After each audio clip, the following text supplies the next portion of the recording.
What is up, everybody? Happy Wednesday. It's hump day. It's a special Wednesday here in the Benzinga office. We are doing our first ever virtual alternative investments event. We've got some very exciting companies teed up here, ready to come on the stream. 7 different companies that we're going to be running through. Really excited about this event. I've got my man backstage, Kevin Vandenboss, who is our resident go-to expert when it comes to real estate and some other of these alternative investment categories. So I'm going to be leaning on my man Kevin a lot today because he, like I said, is the expert. So let me go ahead and bring my man Kevin on, see how Kevin's doing today. Kevin, what's up, my man? Hey, Aaron, how's it going? I'm doing well. How are you? Hey, I'm excellent. I'm really excited about today. We've got an awesome lineup. I think we're covering so many different aspects of alternative investments today. So this is going to be fun. I'm excited. Yeah, I mean, like I said, we've got 7 exciting companies from Elevate.Money, Farm Together, Kickfurther, Realty, Mogul, the Peak Group, Lex Markets, INX. You name it, we're going to be talking to some exciting companies today. I do see our first guest hanging out backstage. Kevin, do you want to go ahead and give us a brief introduction on who we're going to be bringing on? Yeah, so Elevate.Money. This platform, I was really excited to learn about because, investing in commercial real estate, is nothing new, but it is something new to, the average everyday investor. And, Elevate.Money is, really one of the pioneers, making this accessible. Yeah, no, 100%. So I think with that, without further ado, we should go ahead and welcome our first guest of the day on, Jhangiani from Elevate.Money. Without further ado, welcome to the stream. Welcome to Benzinga. Sach, how are you doing today? I'm great, guys. Thank you so much for having me. Really appreciate it. Thank you for taking time out of your Wednesday to join us today. It is our pleasure. Sach, let's just go ahead and start with a little easy question here. Can you just explain what it is that Elevate.Money does? What's Elevate's origin story, and tell us a little bit how you guys got started. Yeah, absolutely. So, you guys kind of nailed it on the head. The platform is a direct-to-consumer platform, and our mission is to democratize real estate investing. And in essence, what we've done is we have created a platform really geared to this next generation investor. And for as little as $100 and 5 minutes with a few clicks of a button, anyone can now invest in a portfolio of income-producing commercial real estate. The origin story is quite interesting, actually. So my co-founder, Harold Hoffer, is a pioneer in this industry. He possibly launched the first real estate online crowdfunding platform back in 2012 with his co-founder at the time, Ray Werder, who was the former chairman and CEO of CBRE. They grew that business to about a $400 million assets under management and eventually sold it. And now the REIT is rebranded and it's actually a public REIT. While this was happening, my other co-founder, Alex Crittenden, was building Acorns with his brother and father, who were the co-founders of Acorns, and he was one of the early designers. So real estate crowdfunding launched really with Harold, and the online robo-advising geared towards a younger audience really got started with Alex and Acorns. And so they kind of both watched each other, growing. And when Harold was, free from his prior obligations and the company was sold, he wanted to rebuild a real estate platform geared towards, millennials and this next generation investor that learn differently. They're more visual. They do everything online, and they're growing. They're here to stay. The numbers are there. They're going to overtake baby boomers in wealth and control over 50% of the wealth in the United States by 2030. And they're going to invest online, and they're going to invest in real estate. So his vision was to really build a platform now geared towards them. That's where Alex came in from a product design perspective, understanding this consumer. And that's where I came in from a marketing perspective, from an e-commerce background, as well as a Wall Street finance background, to really create a platform geared towards, again, like I said, this next generation audience that's growing and going to be very powerful and will want to invest and does want to invest in real estate. Yeah, so you guys have an impressive little tree there then between Acorns and Elevate.Money. So really the first crowdfunding real estate wasn't until 2012. Was that, do you know, like due to any regulations being rolled back? Was that around the Jobs Act? Around the Jobs Act? Around the Jobs Act. That there was other ways, regulations to get unaccredited investors, but really to expand it to what we're doing, you had to use Reg A so that the investment can be as little as $100. Got it. So what now? I understand that Elevate, the first kind of crowdfunding real estate, but now there's a few different ones out there. What at this point kind of sets Elevate apart from other crowdfunding real estate companies? Yeah, twofold. One, again, like I said, it's the way we've built the platform, the messaging, the education around it. It's geared towards a younger investor, a millennial investor, or any investor who's really wants to take ownership of their wealth and manage their money online.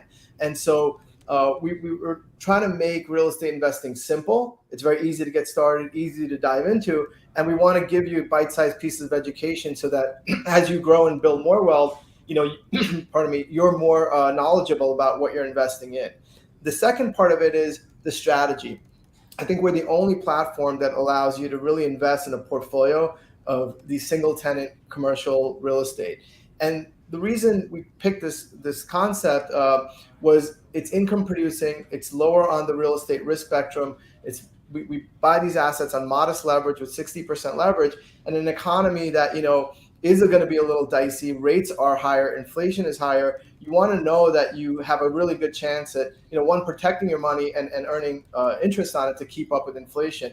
And I think we're the only platform that really specifies this strategy within one portfolio REIT. And as we grow, each REIT will have its own unique strategy. So you're not just investing in this blind pool that can invest in anything. You know exactly what genre you're investing in, and you as an investor can make that decision without having to do all the heavy lifting of the analysis of each property. You're getting diversification of a portfolio in the REIT structure, but you also know that, hey, this is a income producing strategy. This is a growth strategy, and that's, I think, the way we differentiate ourselves.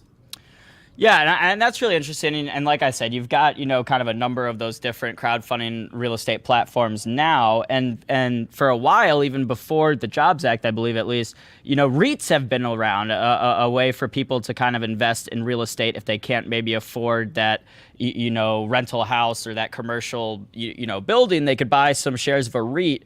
Why would someone want to invest with Elevate.Money compared to a public REIT?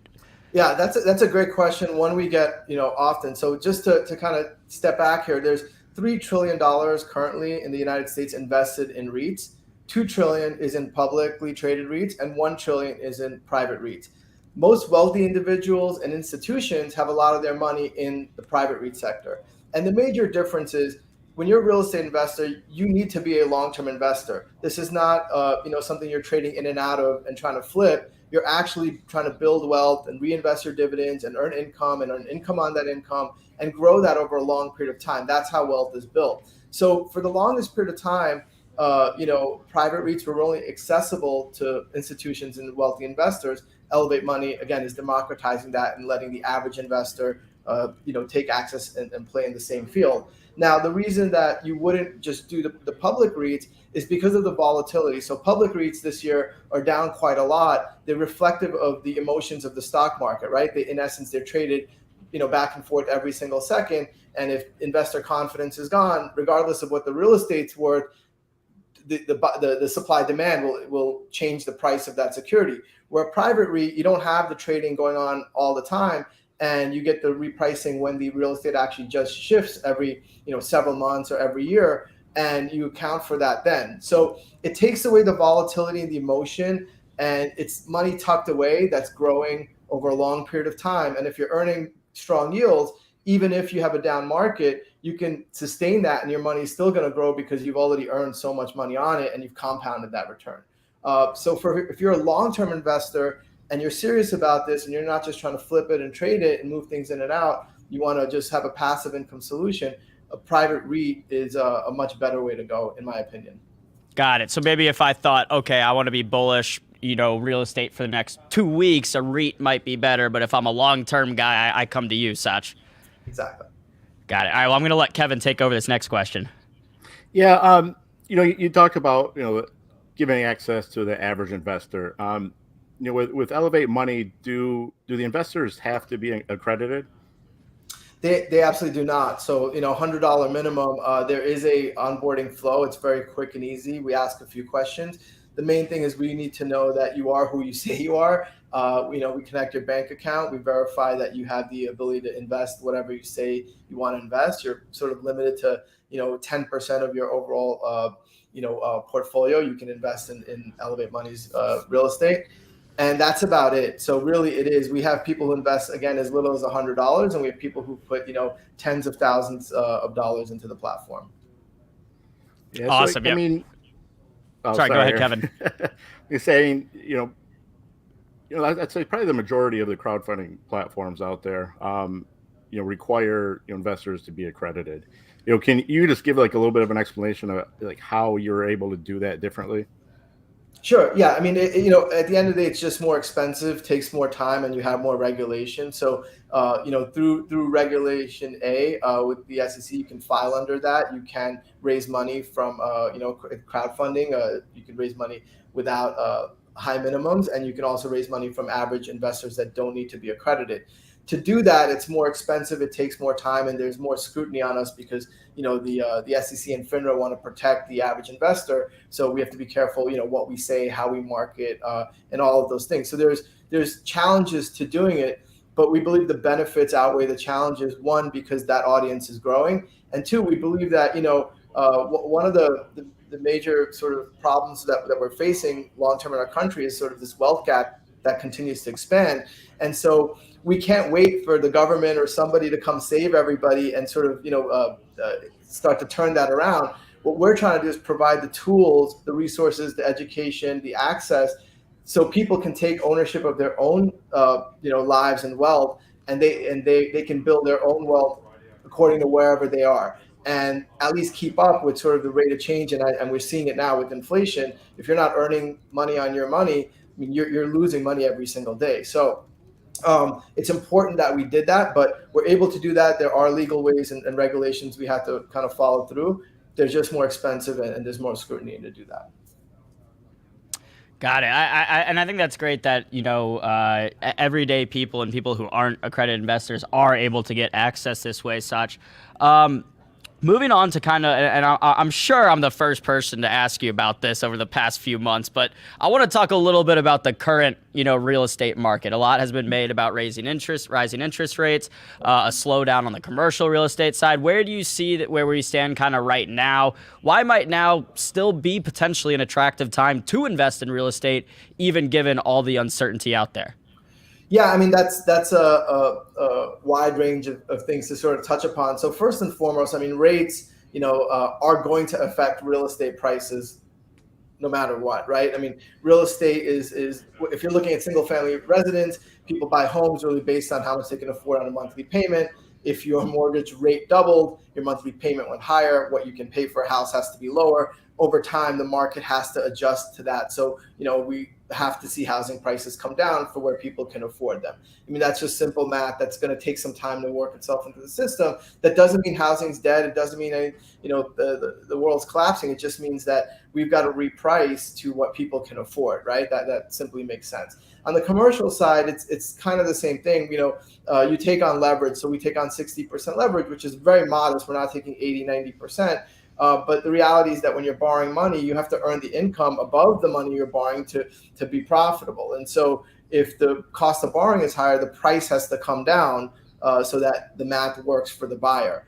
What we're seeing right now is sort of that reprice starting to happen. There's a little standoff between buyers and sellers.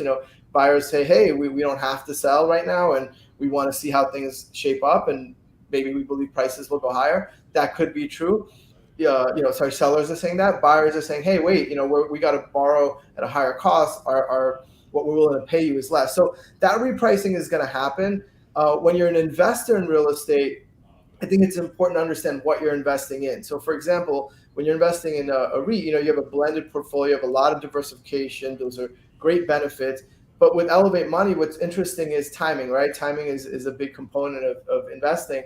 And we started this platform 2 years ago. We launched it to the public a year ago. So we're really just gearing up to start buying assets. So we're quite excited that we might be entering a once in a generational opportunity where if rates stay this high and asset prices, go back down, we're going to get to buy at much lower prices. And so if you're investing in Elevate Money's REIT, you're going to get that potential of, buying low. But if you're investing in a legacy portfolio that already has a lot of assets, you're buying something that's bought maybe in the last couple of years at a much higher price. So just things as an investor, as a former trader, I would think about.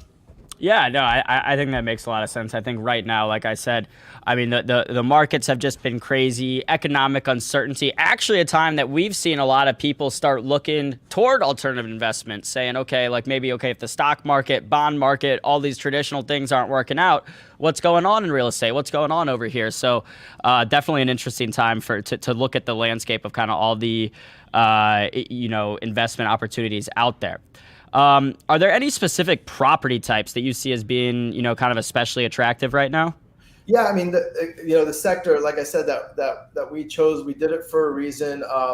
When we were launching the platform, crypto was doubling every day and stocks are going up every day. And, everything was just going up. And there seemed to be a focus on sort of get rich quick versus, a long-term strategy of really diversifying a portfolio and earning income and stuff that worked for generations before, because we were in this sort of hype train with low rates and everything just going higher and higher. Well, that's completely changed. But during that time, we didn't want to jump on that ship, especially at sort of the end of that ship. So we chose an asset class that we believe is just stable. Again, these are businesses, we rent to businesses that serve all of our needs every single day. They've been around through recessions. They've been around for 20, 30, 40 years, decades. Gas stations, car washes, fast food restaurants, dollar stores, convenience stores. These businesses that have strong credits and strong financials, that they're going to pay their rent because they need to be there to keep their business alive. And as long as they're able to earn income, which many of these businesses have earned income through all economic cycles, they're going to pay their rent. That they're signed to long-term leases as well, so they're contractually obligated to pay that. So unless the company itself, goes bankrupt, we're likely going to get our rent. Our investors are likely going to get their dividend.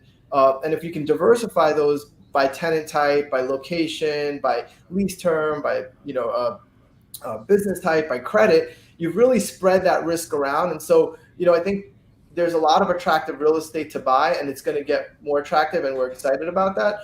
But really, the strategy that you deploy and the assets that you buy and the tenants that you have are going to be important. So if you're just jumping on and trying to buy, expensive, houses, and some people are losing their jobs and they leave, now you might not have a tenant for a whole year. That's going to be harder to replace that income. But if you've got a gas station that's going to be around, that income likely is much more stable. So we look at the main focus for us is income, and it's trying to provide a consistent, predictable, passive income strategy for our investors.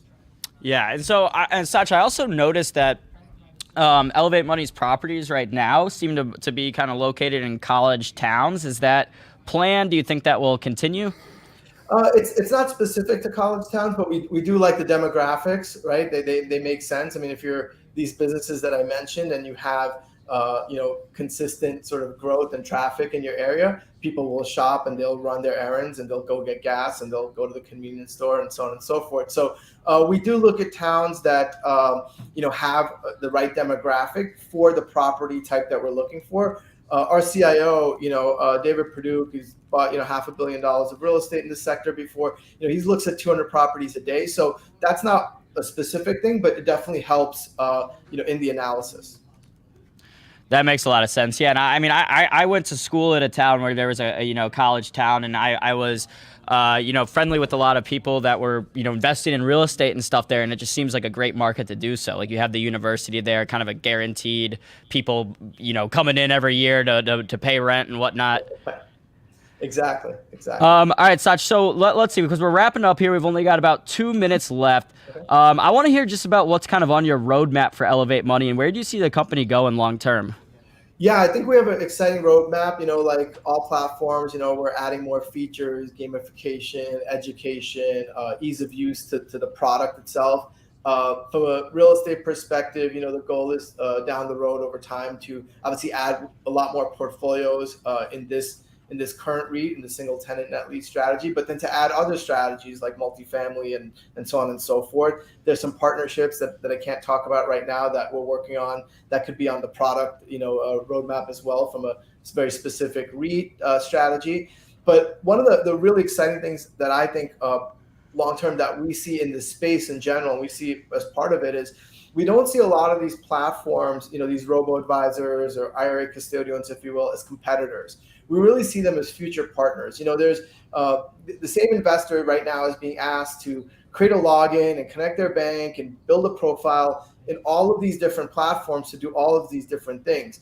And what we see is sort of like a matrix of that. So we believe that we're working on a way where, if you're at a robo-advisor and you want to invest in private real estate, it's a plug-and-play solution. You don't have to leave their platform, but you can still buy real estate through Elevate.Money. So we see what others might see as competitors. We see this landscape as future partners because we have this niche product and we're really good at it. And we can help, we can partner with some of these other solutions so that they can increase their offerings and, more people can, again, get access to income producing real estate and build a well-diversified portfolio. Got it. That sounds like a very solid plan. I know, Sachin, if I'm ever trying to get into some of these properties, I know where to go now. Do you have anything else you want to share with our audience before we let you go and get on with the rest of your day, get on with building over at Elevate.Money? Well, thank you. I just want to say thank you to you guys. Thank you to the audience for watching. And, go to Elevate.Money. It's not .com. It's just Elevate.Money. And check us out. Beautiful. And I love how you know how to get me excited. You kind of teased us there with some of those, secret partnerships that you can't talk about yet. But I know that usually means there's good things in the pipeline, and that gets me excited. So whenever you're ready to announce those, whenever you're ready to talk more about those partnerships, come back on Benzinga, and we'll be happy to have that conversation. Would love to. Thank you, guys. All right. Thank you, Sach. Enjoy the rest of your day. All right, guys. That was Jhangiani from Elevate.Money. Like he said, .money, not .com. We'll drop that link in the chat. Kevin, pretty exciting company. Yeah, no, absolutely. I think, any opportunity that, retail investors have to gain access to, those types of, assets, is definitely exciting.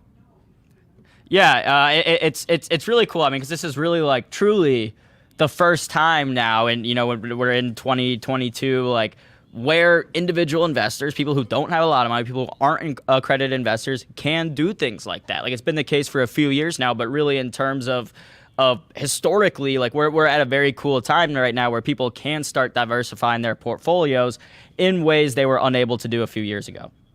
No, absolutely. All right, Kevin. Well, I do see our next guest hanging out backstage. Do you want to give me another brief introduction on the company we're going to be talking to? All right, we've got Farm Together coming up next, right? Yes, sir. We've got that right. All right. Yeah, Farm Together coming up next. Artem Milinchuk will be joining us. So if you're interested in farmland, learning how to invest in farmland, you see this all the time, right? I at least I see it, Kevin. Right, talking about Bill Gates out there buying farmland. So if he's a 100 billionaire, if a guy that rich is out there buying farmland, don't you think you and I should be doing the same? No, absolutely. Farmland, I think, is something that's so overlooked by most investors. But when you really think about it, it's just the most basic. It's one of the most essential, asset classes out there. Without farmland, none of us eat. So, just that alone just makes such a valuable investment. 100%. Couldn't agree more. Well, instead of us talking too much more about farmland, let's go ahead and bring our next guest on. My man Artem hanging out backstage. Without further ado, welcome to Benzinga. How are you doing today? Hi everyone, good morning, good afternoon, doing great. Everything you said about farmland is exactly correct. I was just looking, Bill Gates has 106 billion. I actually thought he was a little bit more poor, so the guy hasn't done too shabby for himself. No, and that's what I'm saying. He's buying farmland. If I see that the richest guy out there is buying farmland, it's got me thinking, what am I doing not buying farmland? I'm some chump out here that's got no farmland. What do you want to? I mean, you said we were correct on what we were talking about farmland. I'm glad we got it right. But what do you want to add? Oh man, I mean, so much. So I think I'll just say, look, the if there's one point I can start with, is that I think post this COVID insane printing of money, as well as what I think has been an abnormally low interest rates for the past decade, we're finally coming back to what I think will be actually more healthy normal, where we're returning to things that have that intrinsic value. So less about speculation, about monkey JPEGs, no offense to anyone, and more coming back to what is the true businesses, true industries. And another person that Bill Gates knows very well is Warren Buffett, that says when the tide goes back out, you see who has been swimming naked. And so farmland has done tremendously well in periods of recession. This 2022 is no exception. It's up about 6% on the index versus a lot of other asset classes down double digits or more, or went to zero. And so, yeah, very excited to talk about farmland investing today with you guys. Yeah, and I mean, like you said, I mean, there's just been so much going on, whether you're talking about stock market, whether you're talking about crypto markets, whether you're talking about JPEG monkey markets, like everything's going crazy. And in those crazy times where people, like you said, get caught swimming naked, people start flocking toward investments that are, safer, guaranteed to have cash flow. Like we know gold is going to at least retain some value. People are going to need food. Farmlands are going to continue to have value. So I'm glad you touched on that, kind of the current market conditions. As those markets kind of stabilize, though, or as economic conditions ease, do you think that same attention will be on farmland going forward as an investment? I think so. I think it'll continue increasing. So we have cyclical tailwinds. In the last few years, we had record high inflation, and farmland has done very well in periods of high inflation. And it's actually an open question: what is the new normal for inflation going forward? Is it 2% or is it 4%? Secondly, you have the periods of recession. So we might be going from inflation to recession. Again, farmland has done really well in periods of recession. You have issues of national security. The war between Russia and Ukraine has highlighted the importance of reliable long-term sources of food and the importance of food security both at national level, or if you just don't have that kind of geography, like for example, Middle East, the importance of reliable long-term partners to supply food. We have also more structural trends. ESG, I know right now there's headwinds to ESG. We're kind of rolling back a little bit, the greenwashing. But farmland, without a doubt, is a very powerful potential ESG investment. So that's going to continue. And there's trillions of dollars earmarked for ESG, and I think that's not going away. And then the farmland market overall has seen very little attention so far. And we'll talk, about why. We'll talk about, I think, the attractiveness of farmland as an asset class. But the level of investor ownership in farmland is still tiny. And I think the only way it can go is up. Yeah, and I mean, you have like you said, the, ESG's kind of gotten a bad rap the past year or so. But really, I mean, if you think about it, agriculture and farmland, like historically, so much of innovation has happened there. And you've got to assume, like going forward, there will continue to be further innovation in farmland, agriculture, that helps farms make more money, make more food. Are there any type of like technological, they could be environmental, they could be whatever, advancements in farming itself that you've been looking at or you've been interested in over the past few years? Yeah, absolutely. And I think you're exactly right. There's two sort of two streams of innovation that are happening in farmland, but I think also in a lot of other industries. One of them is how do you get more out of the same amount of resources, whether it's land, whether it's people, whether it's capital. The other one is like how do you do it sustainably, because we're actually hitting up at the limits of our planet. The resources, the natural resources we have, and by natural resource actually I'm talking about nature, are finite. And so yes, you have innovation in farming that I think we all know, automation across the kind of the planting and harvesting cycle. As we know, labor is especially a difficult issue when it comes to harvest. It's expensive, the costs are going up. So how do you automate that? But I think the innovation we're more excited about is the innovation around what we call sustainable or regenerative agriculture. It's how do you use fewer inputs, less water, less fertilizer? How do you also enrich the soil as you're going about farming so that the value of your land keeps increasing for future generations? And then even more importantly, how do you start capturing carbon beyond the sort of traditional farming, so you can capture carbon credits? And how do you integrate with the overall ecosystem in which you're farming? And so, Farm Together is a signatory participant in a sustainability standard called Leading Harvest that actually deals with a very pragmatic way of how do we measure and impact sustainability at farm level. And so it's not anything fancy like the nuclear fusion where we heard breakthroughs. You were watching the news yesterday, huh? Who hasn't? I mean, look, what an exciting time we live in. We're going back to the moon. We have cracking nuclear fusion. Chat AI is getting that. This week has been amazing, right? It was amazing, scary, whatever you want to say. Well, I think amazing, one of the meanings is scary. And so, I think, but in farming, it's actually, much more simple. It's sort of changes in practices, changes in financial incentives, right? I'm happy to talk about that a bit as well, that can really move the needle on kind of what farming can do in 2050, 2100. Yeah, awesome. I'm going to... Oh, sorry, Aaron, keep cutting you off. No, I was going to say, I'm going to leave this one up to you, Kevin. All right, so I really want to, obviously get into, Farm Together as a platform, and how, it's, giving investors access to this asset class. But there's one thing I do want to make sure that, I point out here. When farmland is such a unique, real estate class, because, when you look at anything else, if the demand for apartments increases, the demand for housing increases, which is happening right now, there's a solution to that. You build more. You need more apartments, you build more apartments. You need houses, you build houses. You can't just go build farmland, right?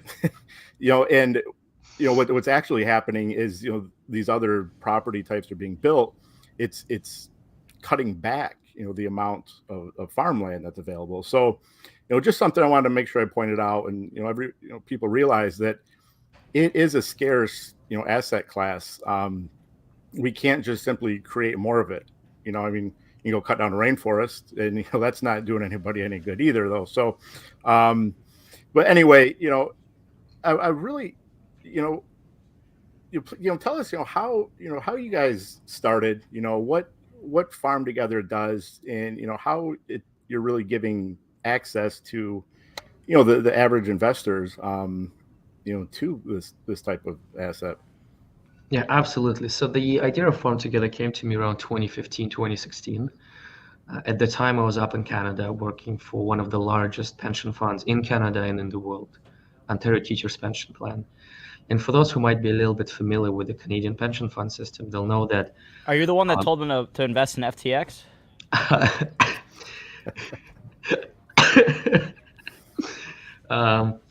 No, but it was a tiny investment, and they also invested in SpaceX. Oh, I was just kidding. Continue. I didn't mean to interrupt you. No, I'm fiercely loyal to my alma mater, and I think it was like a tiny investment. But yeah, so Ontario Teachers and other pension funds are one of the most innovative investment organizations on the planet, period. They are the ones who very early on invested in infrastructure, in timberland. So in 2015-16, two things happened. One is some of my friends in tech who started to become very successful reached out to me asking how they could diversify the investment portfolio in something that would be completely opposite of tech.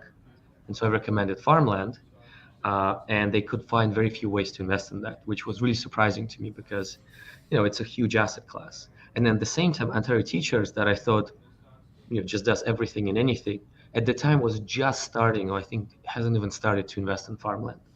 So it just blew my mind that there's this huge asset class that has so much potential for retail, to institutional investors, to everyone.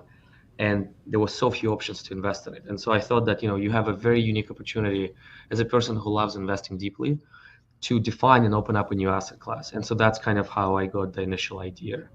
And then, Kevin, the company got incorporated late 2017. And the focus has been and is right now mostly on accredited investors. And we can talk more a bit how we do it, but really it's making it very, very easy for any accredited investor in US or even internationally to go online in a matter of minutes become an owner in one farm or even in a diversified investment fund. All right, Artem, I have a very specific feature that I want. I don't know if you guys have now, but I want. Would I be able to someday be able to pick which type of farmland I invest in? You can do it right now. Oh, really? So like Yeah. almond farms versus what would be your favorite type of farmland to invest in? Oh man, it's like asking like which one is your favorite kid? Yeah, mine's my middle kid. So I will say that I'll just tell you my personal favorites, not an investment one, but I actually really like almonds in California, which I know is a controversial statement, but when I think about long-term tailwinds for farmland, California is just an absolutely unique climate, and the ecosystem, both ecological as well as business ecosystem that they have for producing almonds is insane. And that's why California produces north of 70-80% of all almonds globally. And almonds are such a versatile nut and is used in so many applications around the world that I just think that it's not going away. And look, most farm products that we offer on the platform have been consumed for thousands of years. So that's the beauty of farmland in general. You're not going to wonder whether monkey JPEGs are going to be around in 1,000 years, but almonds will be. So that's my personal favorite. But really, look, it's all about diversification and sort of also unique, business deal drivers, farm deal drivers. Yeah, and that kind of goes back to what we were saying, or I see a connection there when we were talking about, there potentially being, these big advancements in ESG and agriculture and stuff. Because right now with almond farming, a big part of that is how much water it takes to farm those almonds. And eventually you figure, hey, they're going to figure out how to farm these almonds without using so much water, and then it'll become that much more of a profitable or acceptable practice, however you want to look at it. That's right. And look, the thing is about water and almonds, also a sensitive topic for me, in the sense that I think it gets a bad rap. A lot of other agricultural products actually use more water on a per dollar output basis, like alfalfa, rice. So almonds are just, I don't know, for some reason they, are the culprit, but it's water scarcity in general that we need to think about. Yeah. Well, I'm sorry. I didn't mean to pass off any more fake news. I didn't know that. I guess I just read some tweets and stuff about almond farming using so much water. But you're the expert. I guess that's not exactly as. No, it's true that almonds use water, but it's kind of like saying, like breathing takes on a lot of air and puts out CO2. Well, shouldn't we stop breathing then? It's more about how do we effectively use the water resource. Right. All right. Well, Artem, we only got a few more minutes left here. So what do you think as far as just Farm Together, like going forward, what are some things that you're excited about that the company's doing? What do you see developing in terms of just the crowdfunding model in general? Yeah, absolutely. So, I think just to maybe take a step back, what we have accomplished so far in the last 5 years, we made it easy for investors in the US and globally to get exposure to a variety of farms in the United States and make it very simple online.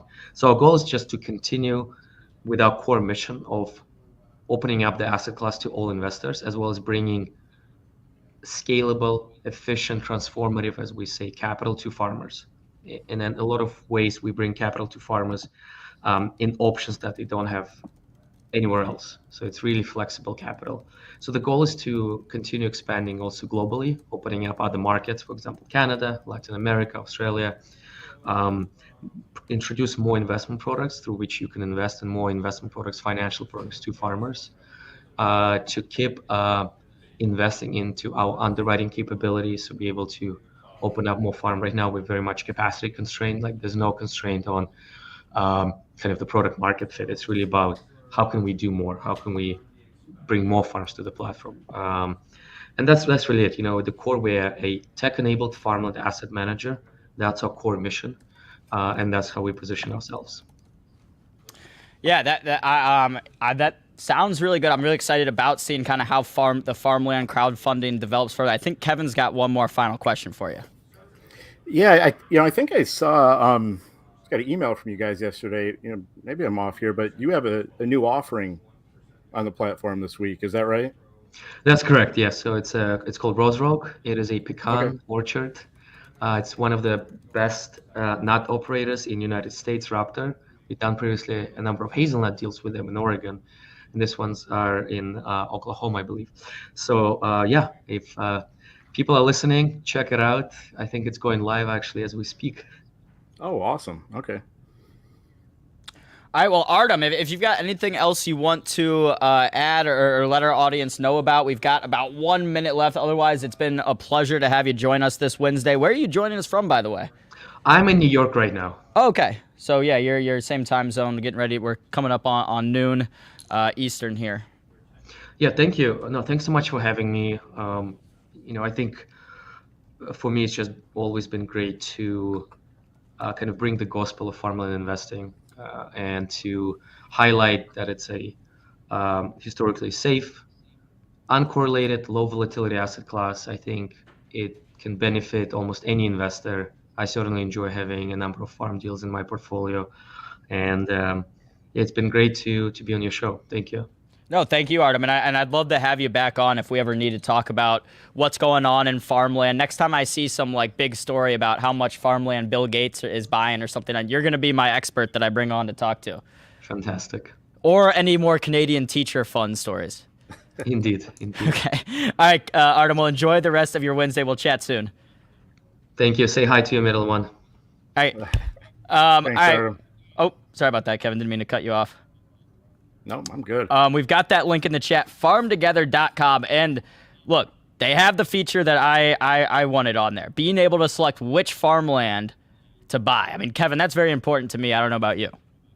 Oh, absolutely. I mean, I'm not going to lie. It's one of it might be my favorite, asset class out there. I could go on for hours about it. It's, maybe I'm hoping one day it's, I should have asked. My own farm I asked Artem what his favorite type of farmland was, and he said almonds. But I should have asked what state, because I grew up in Missouri. We had lots of farmland in Missouri, but driving through Illinois, Michigan to get up to here, you've got some great farmland all across the country, all around the world, really, and in the different regions. They're great for different things. It's also interesting, and I think from an investing standpoint, cool that now we have access to it.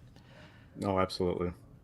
All right, Kevin. Well, it is 11:45. It's time for us to keep it ticking. Our Alt Invest event here on Benzinga. Smash the like if you have not already. Thank you to everyone hanging out. We will be doing some sort of giveaway here in about an hour or so. So if you're planning on leaving, don't, because you're gonna miss a chance to win some giveaway, some swag, some Benzinga Pro.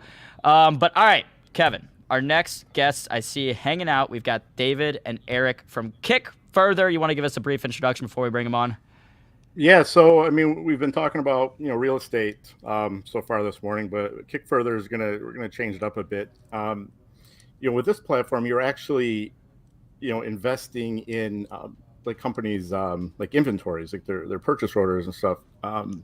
And I'm really excited to kind of learn more about that. I haven't dug into this a ton myself yet, so I've been looking forward to this.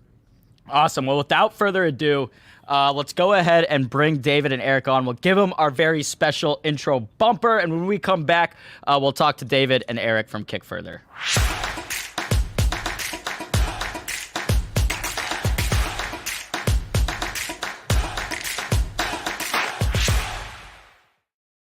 David, Erik, how are you guys doing today?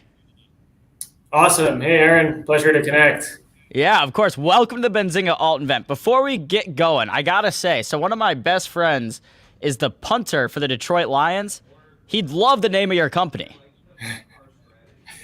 Nice. He probably wishes he could kick it a little bit further every time he goes out there. He should check us out. There's a lot of opportunities for football players.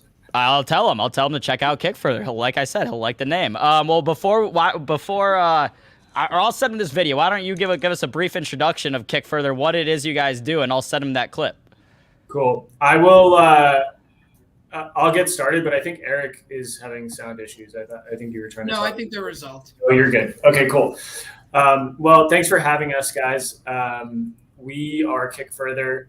Erik is a co-founder. I am VP of Sales, and we want to tell you today about the consignment opportunities that we host on our platform. We've been doing this for 8 years, and essentially the platform is a marketplace where businesses and participants, or buyers as we call them, come together.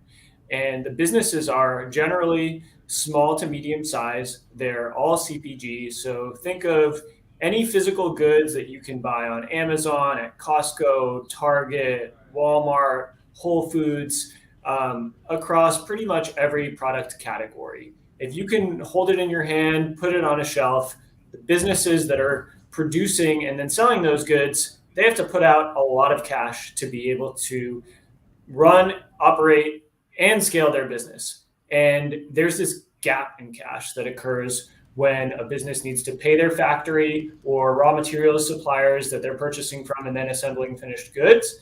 Until that inventory is created, it's shipped to a warehouse and then shipped to customers and then potentially paid for on payment terms, which could be 30, 60, 90 days, right? So you could have a gap of up to 10 months from when you have to put out cash to a manufacturer until that cash comes back in the form of revenue, okay? So that is the problem that we are solving for these business owners. Now, the people that get to participate in these deals and profit as the business sells are the Kickfurther users or backers, and that's the audience that we're talking to today. Yeah, I mean, it seems like you guys are really putting the alternative in alternative investments. You know, we talk to a lot of people that are doing like real estate, farmland and stuff, but getting access to an investment like this is truly delving into the world of alternative investments. Kevin, I'm going to go ahead and toss the next question up to you. Yeah, so what I'm really curious about, I spent some time looking around on your site, and I think I know the answer to this, but how is this investment structured? Are these like securities, or you talked about consignment? Can you kind of explain that, like how this is actually structured?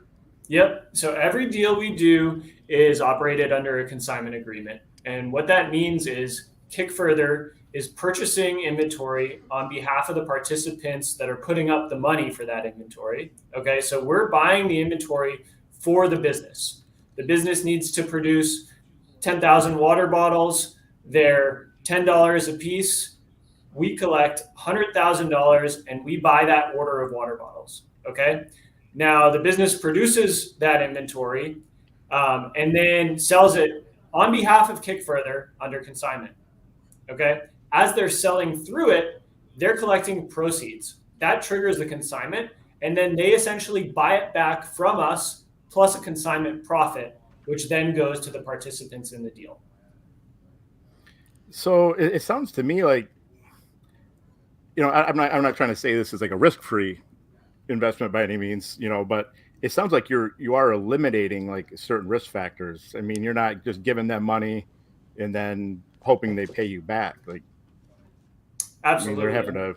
We do a lot to control for risk. One of those things is we ensure that the inventory that is being consigned is actually produced. So we do a lot of verification on the front end to make sure that the suppliers are producing the inventory that's getting paid for, that they're going to ship it by the expected ship date, and that the money that we're spending actually correlates with the dollar amount that it costs to produce a unit. And then, we'll follow that inventory all the way through sale, and the business will pay back based on, contractually, they're obligated to pay back based on the actual sales occurring. And then they have a buffer built in for any payment terms that they may have with any wholesale buyers. A lot of businesses that use us are operating a multi-channel sales strategy. So they have some e-com, maybe some Amazon, maybe some orders from a variety of different wholesale buyers, let's say Target, Target, Walmart, Whole Foods, right? But when they go to buy inventory, they don't want to buy for each channel individually, right? They want to get those bulk order discounts. They want to minimize freight. So they want to place all their orders at once, and they'll do that, sometimes once a year, up to 10, 12 times a year. It really depends. Some businesses, depending on the product category, are going to be manufacturing more frequently. Let's say food, they're usually manufacturing every month or two. And those types of businesses are going to do more frequent deals with us. But the goal is here for us is to build a partnership with these businesses where they're sort of eliminating the cash needs for inventory from their balance sheet altogether. They're using Kickfurther to fund the inventory, and they're using their cash for other growth needs. So they'll come to us every time they have a production run and do a Kickfurther deal. And we call those deals co-ops, consignment opportunities. And every time one of those deals goes up, the users or participants on the platform will get a notification and say, hey, X company that has already done 3 or 4 deals with Kickfurther is back for another one. We're placing another order, and we'd love your support. And you have the opportunity to buy in again. Yeah, Kevin, I'm glad you asked. Or sorry, Eric, were you want to hop in there? No. Okay. I was going to say, Kevin, I'm glad you asked about the kind of, seemed like almost risk-free, because I was on the Kickfurther site and saw this 99.5% funding success. So that type of success rate just gets someone like me excited, because my personal trade success rate is nowhere near that. So I get really excited when I see something like that. So I was also curious kind of how you get so essentially, not going to say risk-free, but as close to that as possible. I'll let Eric jump in here. Yeah, so the funding success rate is actually being advertised to businesses. Okay. And so that's actually their likelihood of securing funds should they successfully pass the vetting process. And what we're really trying to tell them is this is not a Kickstarter situation, which did inspire our name that you mentioned many years ago, where you just throw something up there and you have to market it yourself. You have to find your own funders. We have a community of funders that stick with Kickfurther because they like the deal flow that we put in front of them. They like the opportunities. And so we want the business owner to know if they put in the effort and they meet the qualifications and they're willing to pay the right price, that they're going to get funded. Got it. That makes a lot of sense. So as far as a lot has been made about the current market conditions, rising interest rates. Have you guys seen anything like that affect the business, or has it just been, business as usual? This, I think, is one of the advantages of being a marketplace, is that it makes us really dynamic.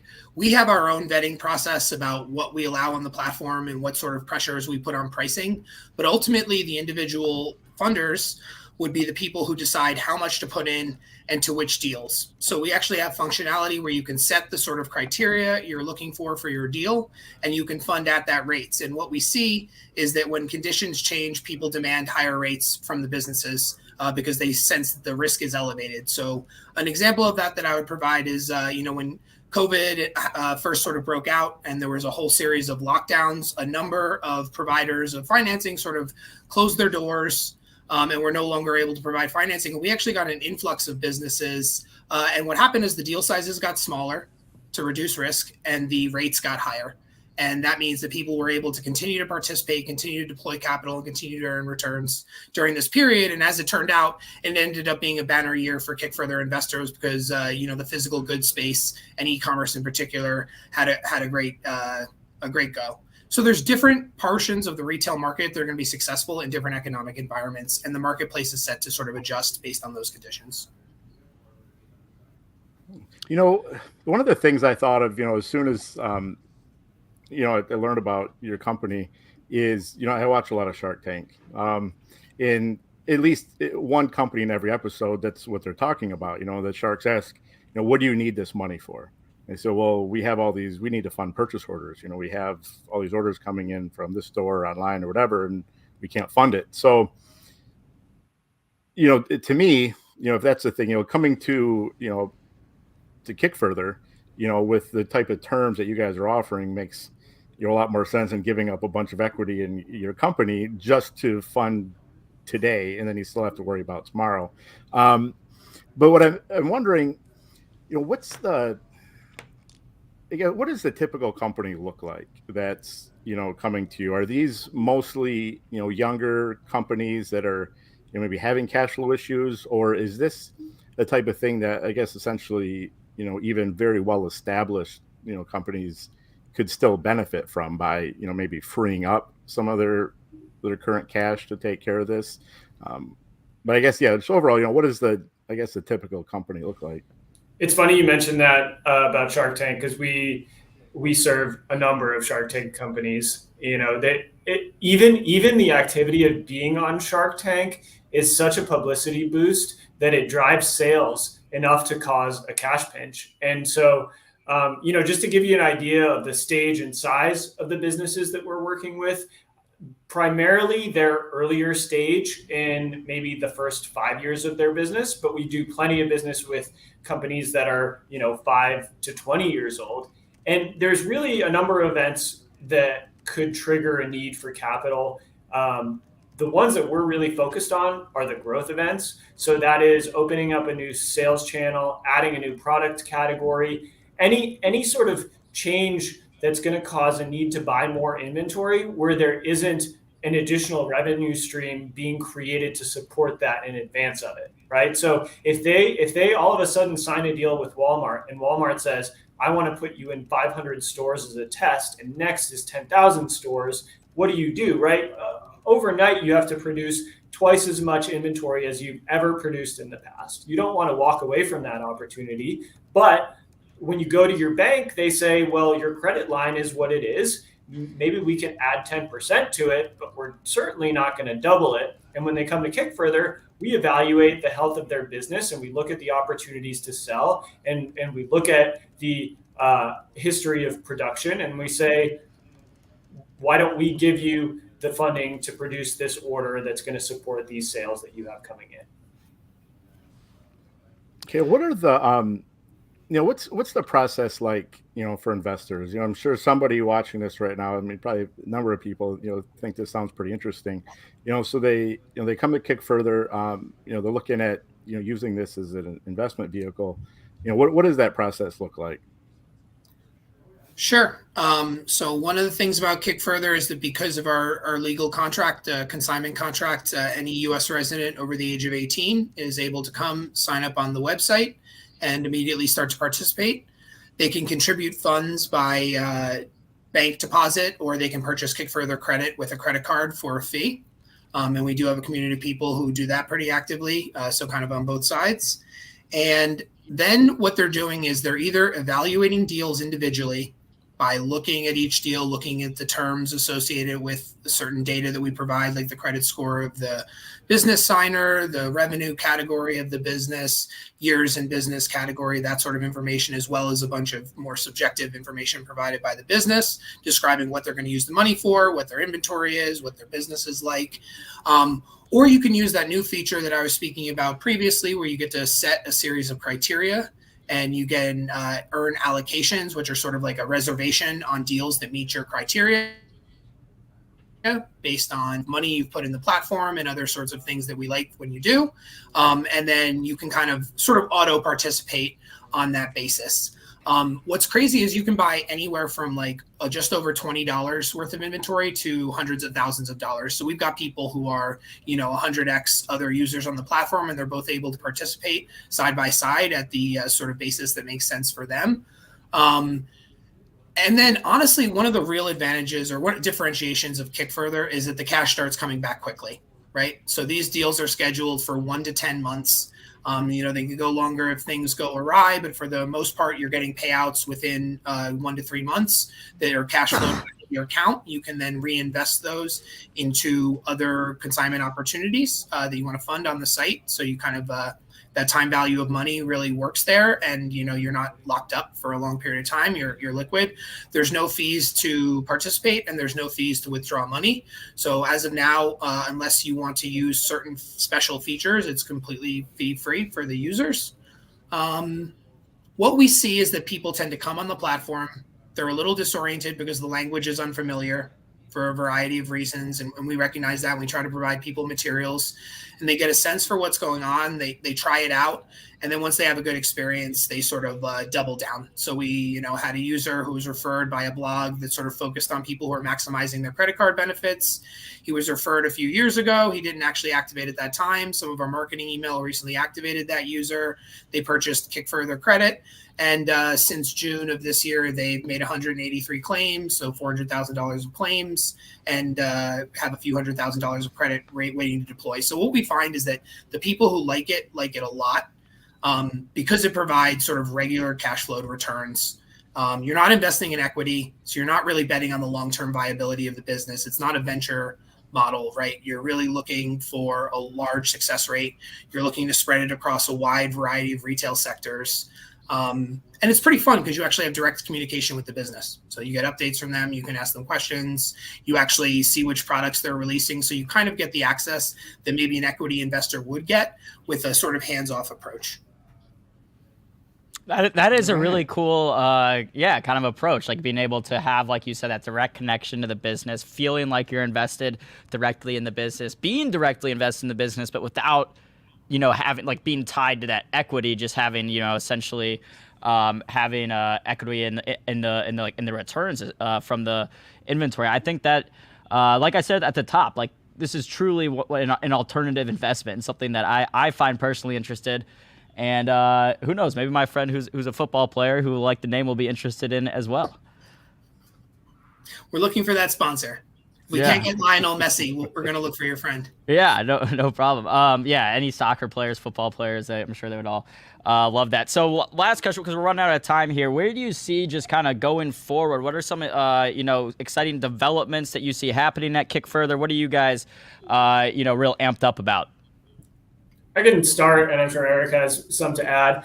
Our objective is to develop this marketplace into something that's not just supporting the smaller tail of the market. There's every size business that is producing consumer goods needs inventory to grow, and when they're growing, they need more capital to pay for that inventory. So, the bigger businesses, they're maybe lower risk and would yield lower returns, but those businesses should be able to access funding on Kickfurther, and those financial institutions or funds that are funding them today can participate in those deals on Kickfurther. So maybe, a bigger business goes to their funder and they say, hey, we're looking for 10 million. And the funder says, we put in 1. And then they could say, no problem, find us on Kickfurther and put in your 1 million to that deal there, right? So, in order to get to that stage, we got to continue inching up the marketplace on both sides at a similar pace. And so it'll take some time to get there, but we're already seeing, big moves in that direction over the last couple of years. The average revenue of the companies that we're working with has increased substantially.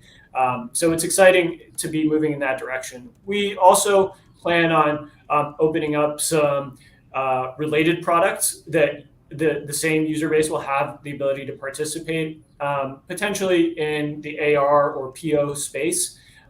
So it's sort of, what you have heard of traditionally as inventory financing. There's invoice factoring or AR factoring, there's PO financing, right? But when you combine that with the offering that we have today, that's allowing people to purchase inventory when they need to pay their factories and not when their products are actually delivered to their customers or they receive orders, is a game changer. And when you combine those two aspects together, you have like an all-encompassing solution that can be funded on the same marketplace. So that's the direction that we're heading.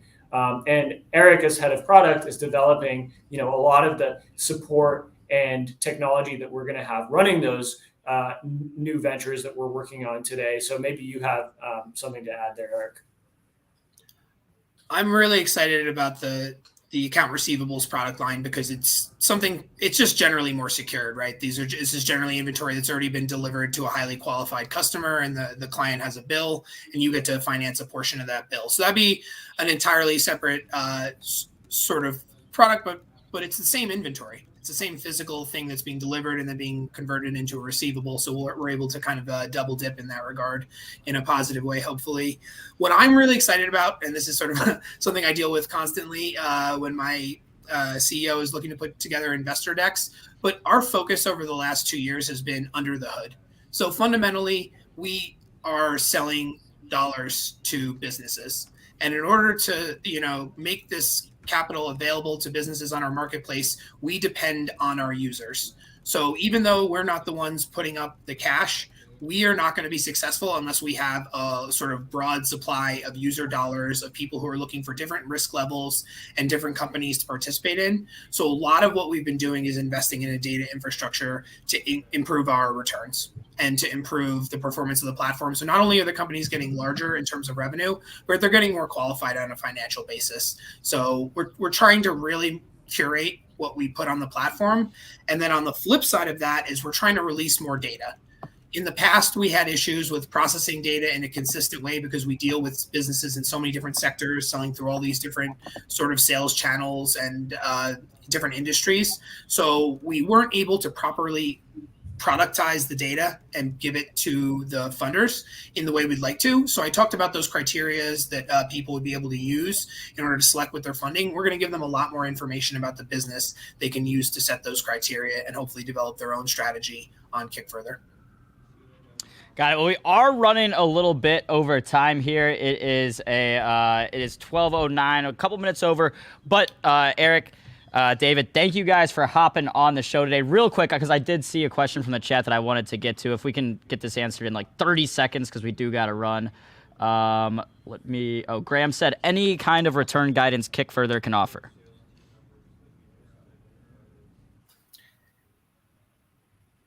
Yeah, so we're generally targeting 10 to 25% IRR by vintage, which we look at on a quarterly basis.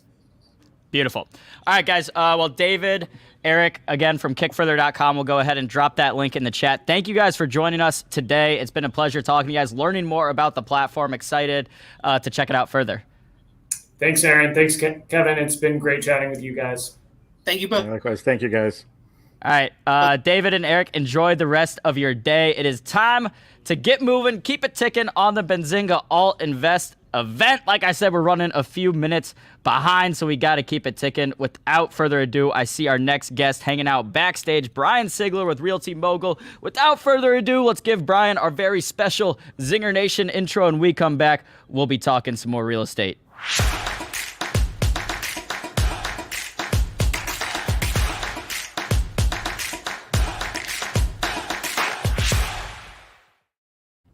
Brian, how are you doing on this beautiful Wednesday? I'm doing well. How are you guys? Good to have you on here. Before we get going, you want to give us just a brief rundown on what it is that Realty Mogul is, what it is that you guys do?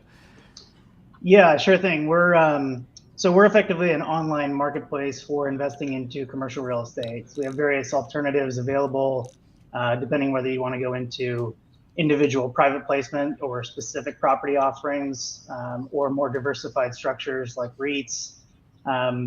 But effectively offering investors to come into real estate syndications directly with empowerment of information. Got it. I'm going to let Kevin take the next question.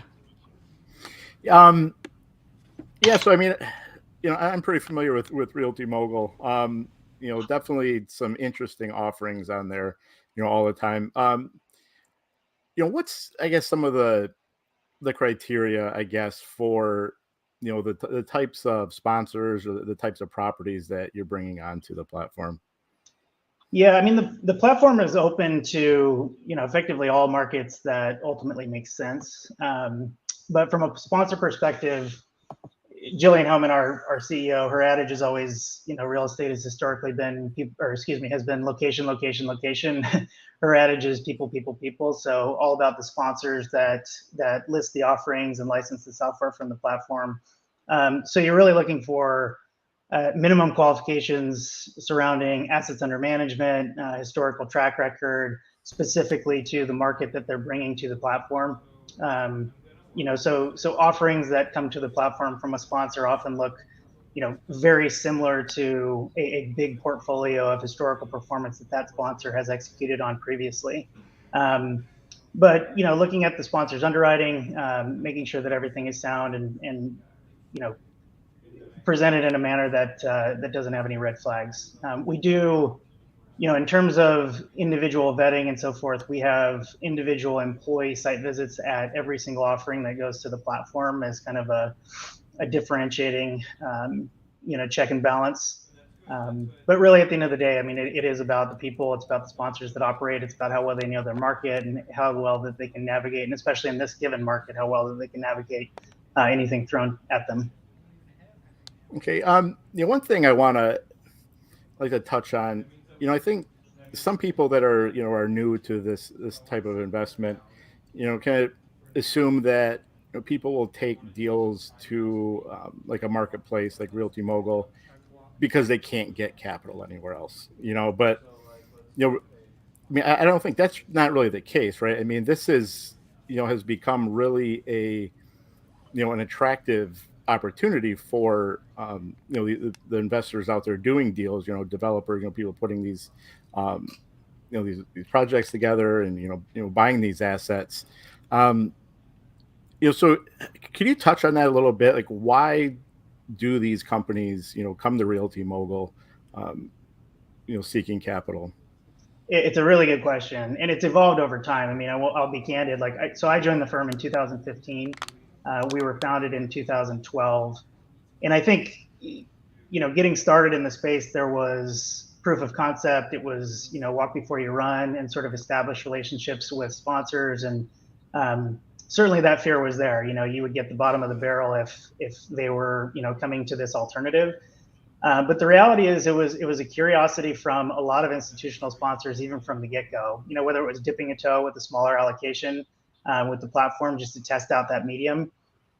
From the sponsor perspective, like if you're a real estate developer, if you're a syndicator, if you're acquiring multifamily properties or doing what you're doing, that's what you want to be doing. You want to be operating those properties. You want to be finding acquisition targets. You want to be maximizing value at the property level.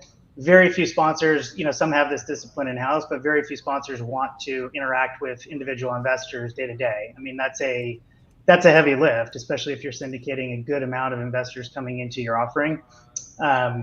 So, the Realty Mogul value proposition to a sponsor is largely just to, let them outsource that effort. They can go to the platform, license technology, present all their offering documentation. They host a webinar for their offering, but in reality, Realty Mogul is handling all the blocking and tackling in terms of the investor, questions coming in, relaying information to them, helping our investors navigate the platform.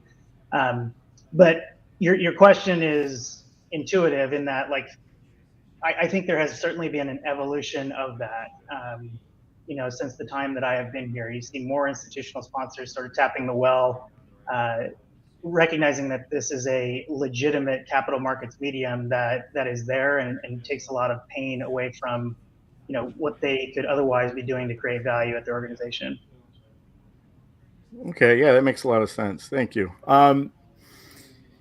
So you have the marketplace, and from what I understand, that's available to accredited investors, right? But you also have these two non-traded REITs that those are available to non-accredited, correct?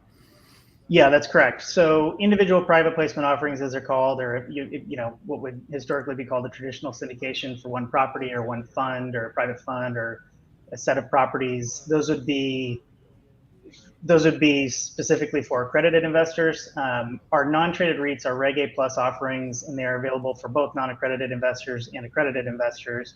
And truth be told, a lot of accredited investors invest into those strategies just for diversification, or not having to do due diligence on individual deals and just get exposure to a strategy that's a more simplified approach for them. But the non-traded REITs, like in terms of entry point for investors on the accredited level, typically it's to the tune of $35,000 and up for a private placement offering, where the REITs are $5,000 minimums per investment to get started, and $1,000 thereafter. So it's a much more kind of accessible entry point for a wider audience. And then the two REITs are, in a lot of ways, are representations of the same types of things that you see on the private placement side. One of our REITs is income driven and diversified by property type, so all commercial asset classes absent hotels. And then the other REIT is very specifically focused on multifamily and more growth oriented than income oriented, like the other strategy. And multifamily has been a big facet of our business since we got started. So those are available for non-accredited investors to get started as well. So Brian, I've got maybe a hard question here for you. So we've got it's been a turbulent market conditions the past year or so. Fed's raising rates, people looking all across the board for different investment opportunities. I want you to give me a bold prediction. Doesn't think something that you think is likely to happen, but some sort of bold prediction can be about commercial real estate, can be about real estate more generally, but just a bold prediction of the real estate market over the next year, 2 years. Yeah, I would love that crystal ball. So first off, I can't, act in an investment advisory capacity just for compliance disclosure. I guess I would say, I think, well, I guess to go in line with, our CIO is about to put out his quarterly letter, and a big focus of that is just the breadth of cash that is on the sidelines at an institutional level, both, with the banking system and global real estate acquirers. So a lot of his thesis is, there's going to be a lot of capitalizing on opportunity if there's dislocation. When that happens is like a total unknown. I mean, we're all just kind of reacting to what the Fed is doing on a daily basis, and the debt markets are kind of tied up in that as well. I think he's optimistic in terms of there's a lot more behind this once the dust settles, but I think it's a timing issue. So whether that's 1 year out or 6 months out, or whether it's the full 2 years or longer, I mean, there's a lot of scared sentiment, in public markets, and that trickles down to private markets as well. So probably not as bold as you'd like, but no, I think it's a good bold prediction, and you're probably going to get some extra points for going in line with your CIO's letter. So good job there. So I know on Realty Mogul there's it's cool because there's a diverse selection of types of properties, right? You can go more residential, you can go more industrial. Do you think, that makes a big difference for an individual investor which way they go, or is it more just a matter of personal preference? So, I mean, like the thesis of the platform is to empower an investor to make their own decisions and do their own due diligence. And I can tell you from, being here 7 years or whatever it's been a long time. There's such a diverse group of investors. It spans all ages and all kind of professions or sources of wealth, accredited, non-accredited, and people have real affinity for specific strategies. And it could be, I'll never touch residential. It could be, I'll never touch commercial. Could be, I'm going to be, right on top of the trends. And I think this is the next, wave to catch, if you will. I think it comes down to most of our investors, specifically the ones that are allocating a decent amount of capital, they look at their liquid net worth. What am I going to allocate to alternatives in general, or private assets, and what part of that's going to be real estate? And then you kind of carve it up from there. Do I think there are headwinds for the office market given COVID? Do we ever come out of that? Or do I think single family residential is a huge play because, housing affordability is getting relatively impossible, whether it was pricing before the interest rate hikes started happening, or now it's just the cost of loans to acquire an individual home. So everyone's got their own theme and thesis, but I think that's kind of the beauty of the platform, in that it can be diversified and offer those solutions for whatever investor it makes sense for. It's interesting to watch though, like since 2015, I mean, we did a ton of multifamily offerings, really focused on value add and cash flow. Even if we branched out to office or industrial or any of these other asset classes, it was very focused on cash flow. And investors told us pretty clearly, especially over the last, I would say 3-4 years, diversification into opportunistic investments, development, things outside of the box. We even did. There was a cannabis REIT that was offered. That was actually a very successful exit, and that drummed up interest that we didn't even know that we had on the platform.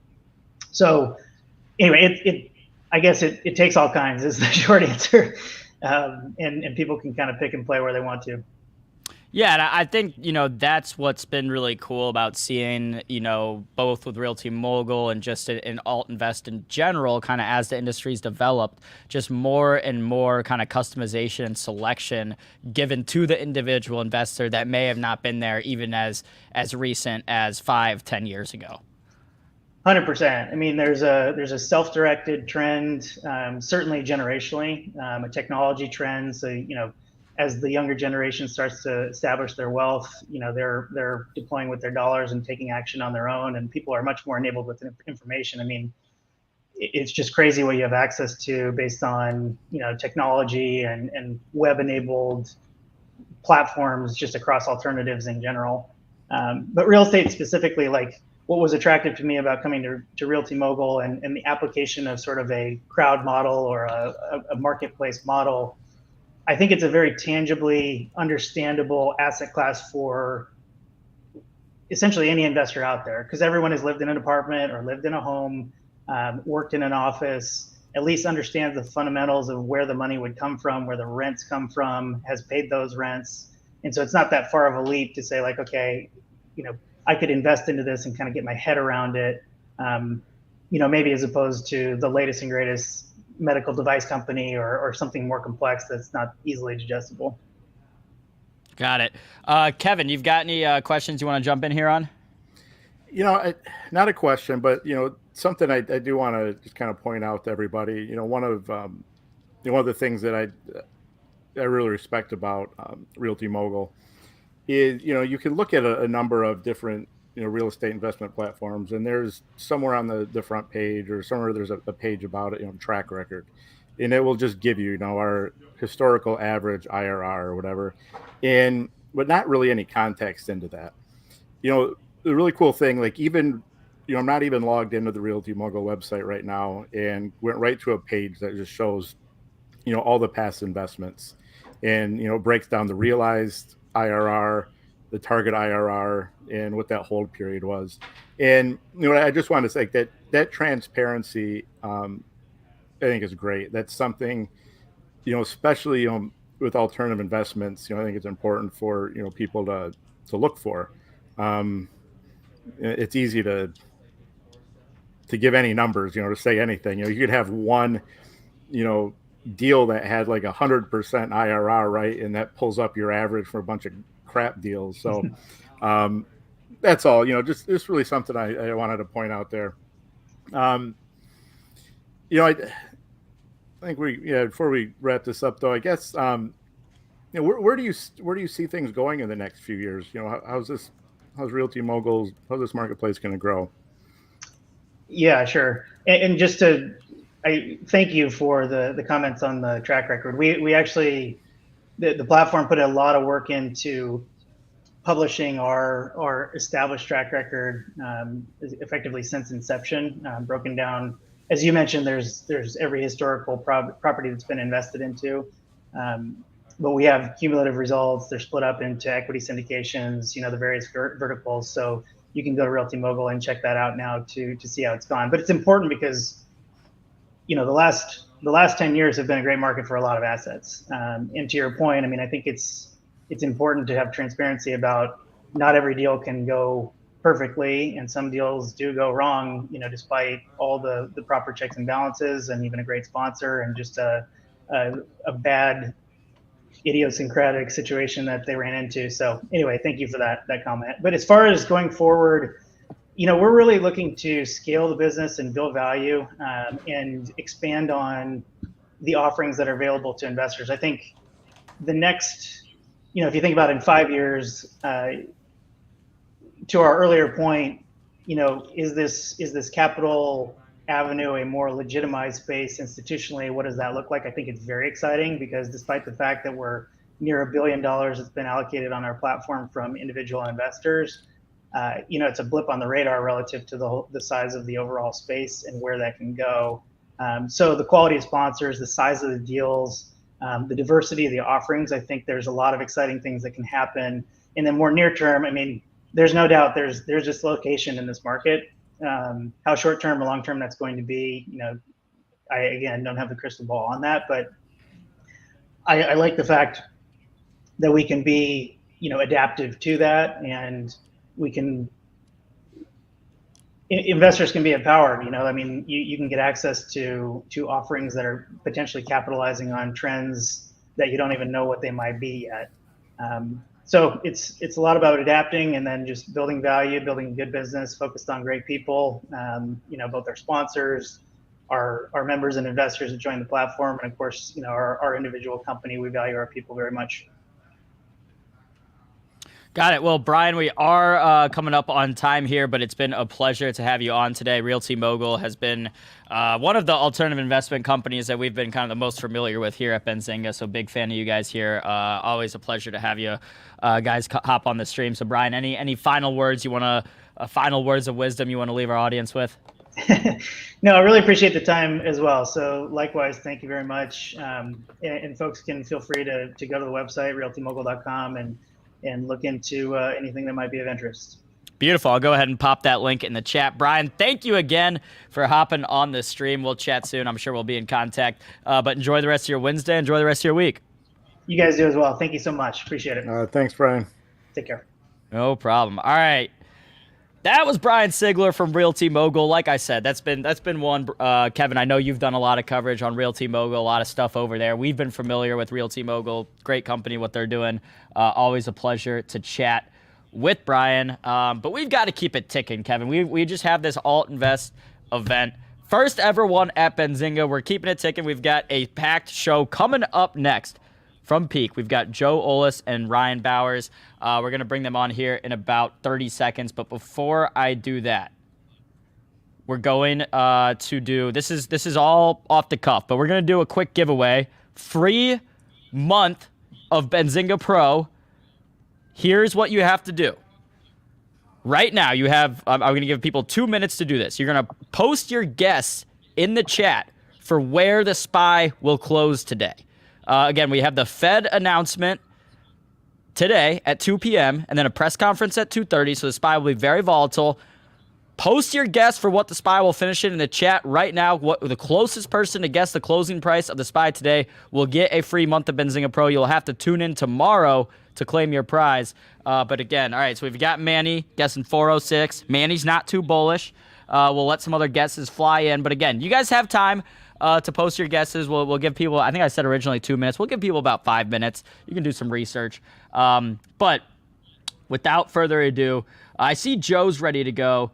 It looks like Ryan, we're having some trouble getting his camera set up. But for now, we can go ahead and bring Joe on and then maybe bring Ryan on audio or only, or as his camera gets set up, we'll come up SPY or S&P 500. I know how to do the conversion there. All righty, y'all. Without further ado, let's go ahead and give Peak our very special intro and bring Joe and Ryan on the show.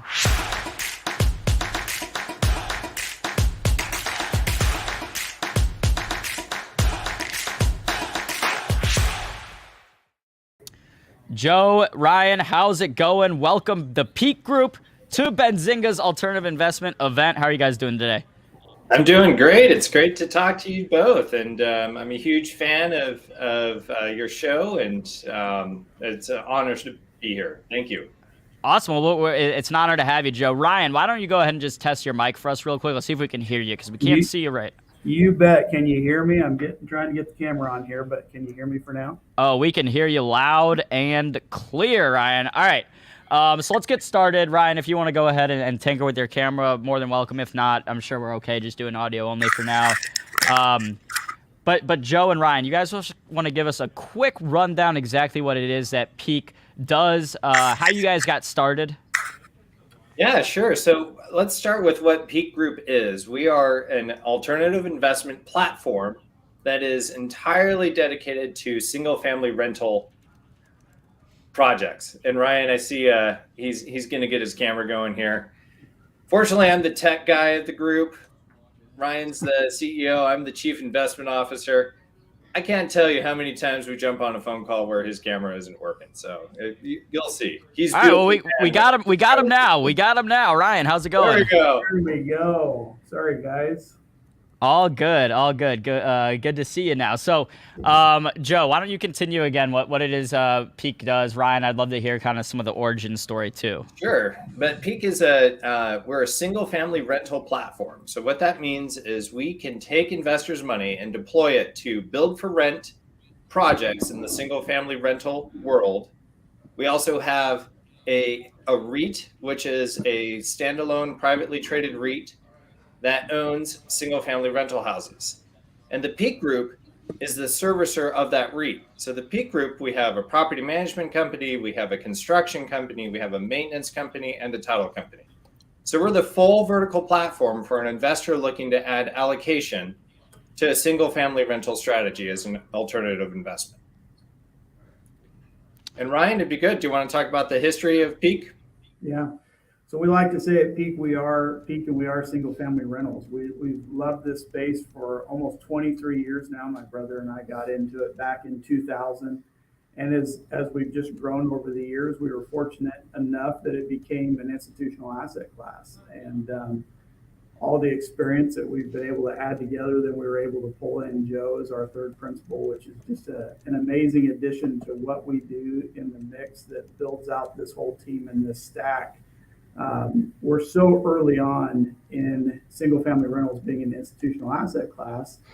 And we really focus on both sides. We see tremendous value in what we would consider scattered site single family. That would just be your traditional, homes in neighborhoods that are rental properties, as well as our build for rent arm, where we develop and build our own build for rent communities. And there's tremendous value in both of those. And so we have focus, obviously here in Texas, where we're headquartered, and moving through the Southeast as well.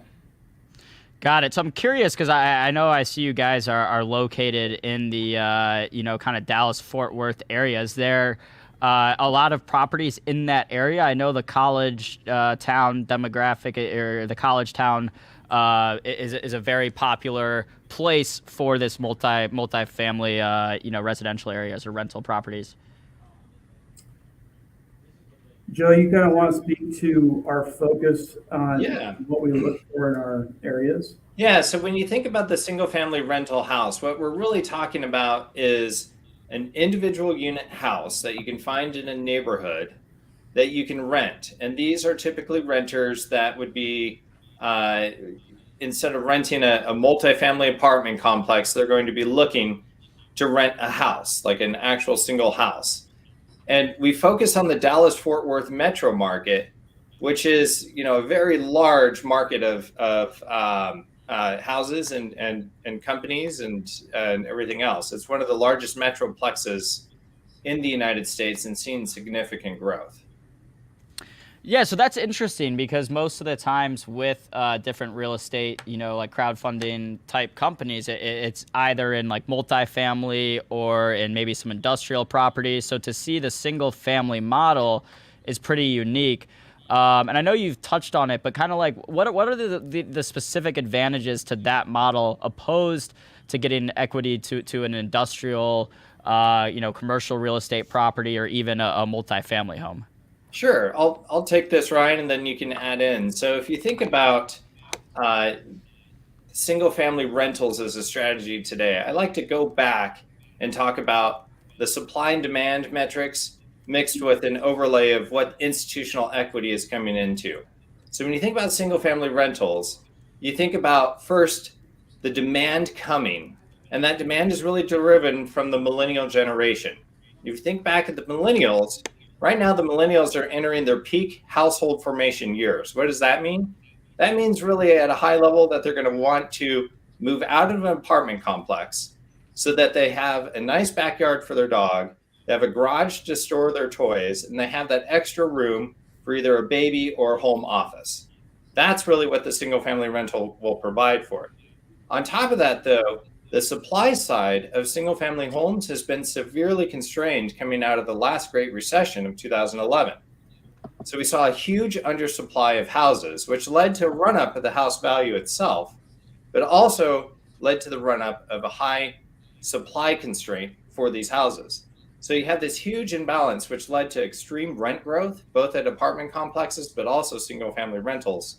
But then on top of that, this is a new institutional asset class. It really started in 2011, but we're now starting to emerge and see that kind of second tier of big time investment coming from institutional equity partners. And I like to go back and look at apartment complexes. In the 1980s, apartment complexes were majority owned by smaller investors or smaller private groups. Fast forward to today, most apartment complexes are owned by institutions. That same dynamic is going to happen in single family rentals. Today, only about 5% of single family rental homes are owned by institutional groups. The remaining are owned by smaller investors like mom and pop investors. A lot of your listeners might own a rental house. Well, we're in an aggregation mode right now. In 10 years, that number is going to be more like 20 to 30% in my forecast.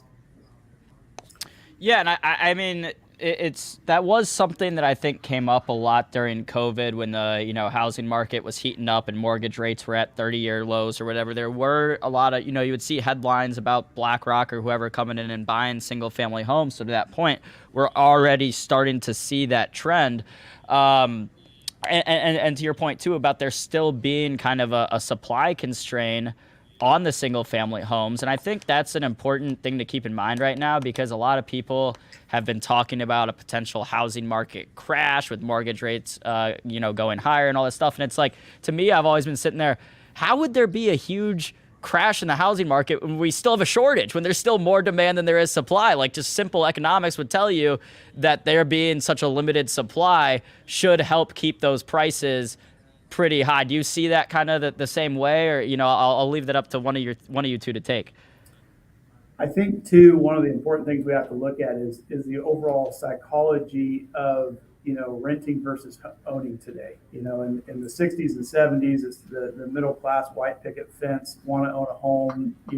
As we go forward and stay there for 30 years now, especially with our largest demographic of millennials, the ability to move, live where I want to live, have a nice home, doesn't necessarily have to be tied to owning that home. There are benefits to renting. And so we're seeing a psychological change in being forced to be a renter and choosing to be a renter. And so that dynamic is more, acceptable to this growth. And then in pricing, to your point, we just don't see with that demand there is much of an ability for these things to come down, specifically in the markets that we look at. If you look at Texas through the South and the Southeast, it's where jobs are growing, it's where population growth is going. And so the demand is high and cost of living is low.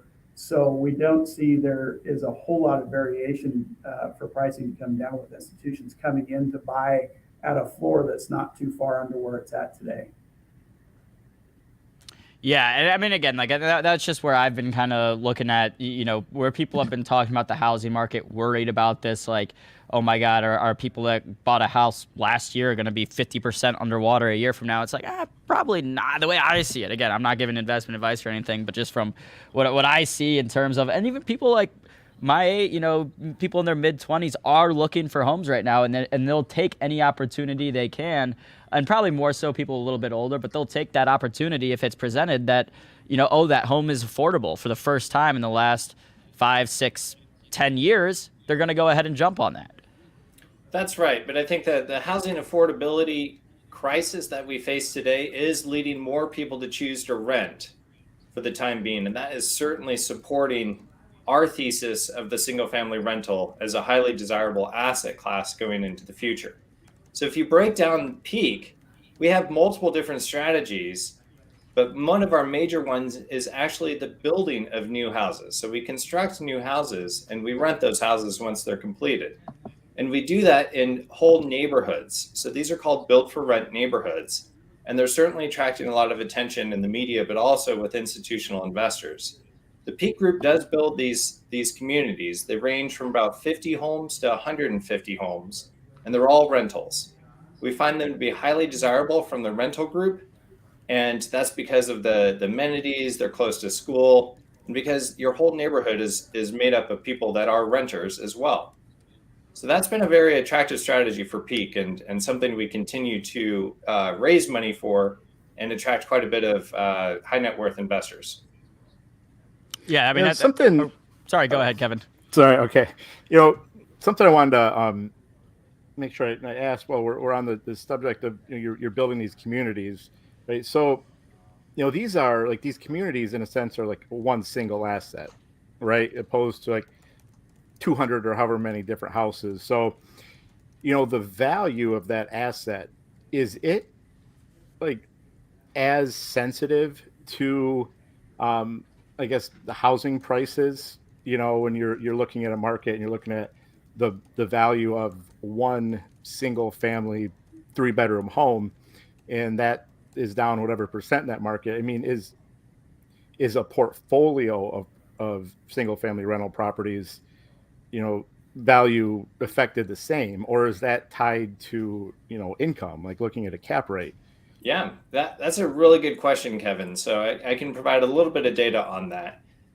First and foremost, with our build for rent communities, they are individually deeded. However, you are right. They are priced using an NOI, so net operating income, and a cap rate to really determine the value of that investment. And an interesting kind of exercise that we do is to also look at a portfolio of scattered site homes and compare that same kind of NOI and cap rate value to the traditional owner user value that you would find on Zillow. And what we find is that institutional value is still holding up relatively well, even as cap rates are expanding in other industries and other asset classes. And so it's less, we're less sensitive to the inner, day or month movements of the owner user value of houses because we're taking an institutional look. I think that makes a lot of sense. Let's see if we've got any questions from the chat. We are running up here on time.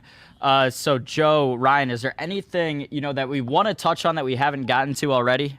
I think the one thing, Joe, why don't you touch a little bit on what we look for in an income, being workforce affordable housing to protect us as an investor in any market? Yeah, I think that there's, when you think about the rental category, we aren't trying to build and buy houses that are at the high end of luxury or at the very low end of affordable housing. What we're trying to look at is that average income in an area and delivering a house that can be rented with 30% of that average income. And that tends to be a very stable environment, stable area, because as somebody grows in the income scale, they can go up into that house. And then during a recessionary environment, people who maybe were in a luxury house can step down. And then finally, I was going to bring up one of the secret sauces we have at Peak, and I think this is very unique to us, is we utilize what's called an UPREIT transaction. This is a 721 exchange.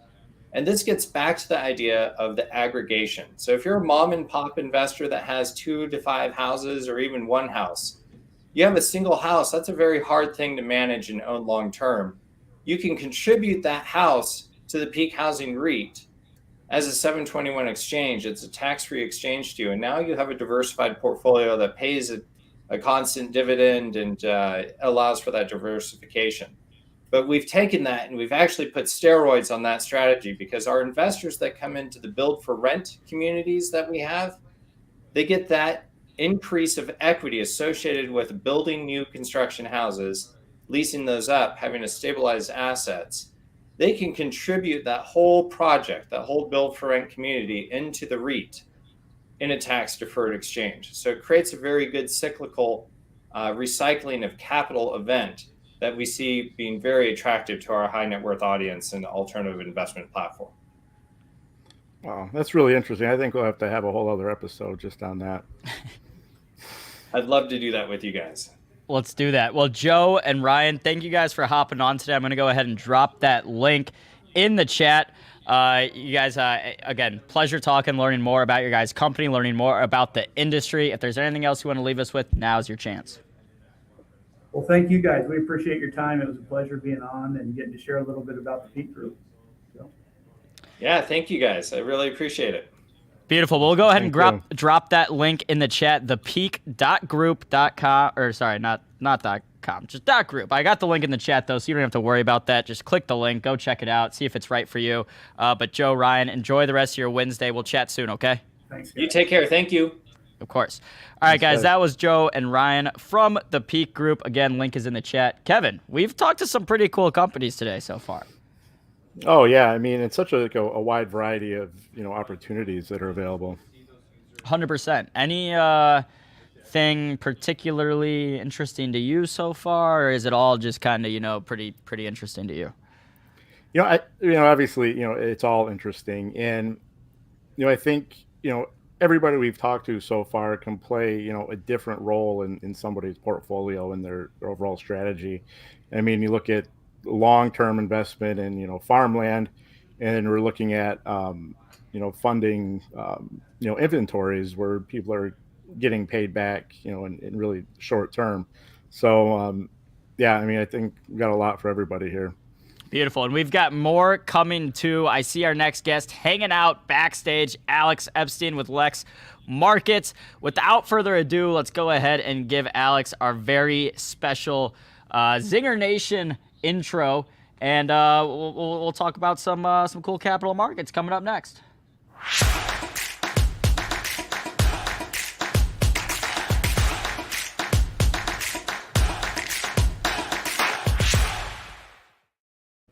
Mr. Alex Epstein, welcome to the Benzinga Alternative Investment event. How are you doing on this Wednesday?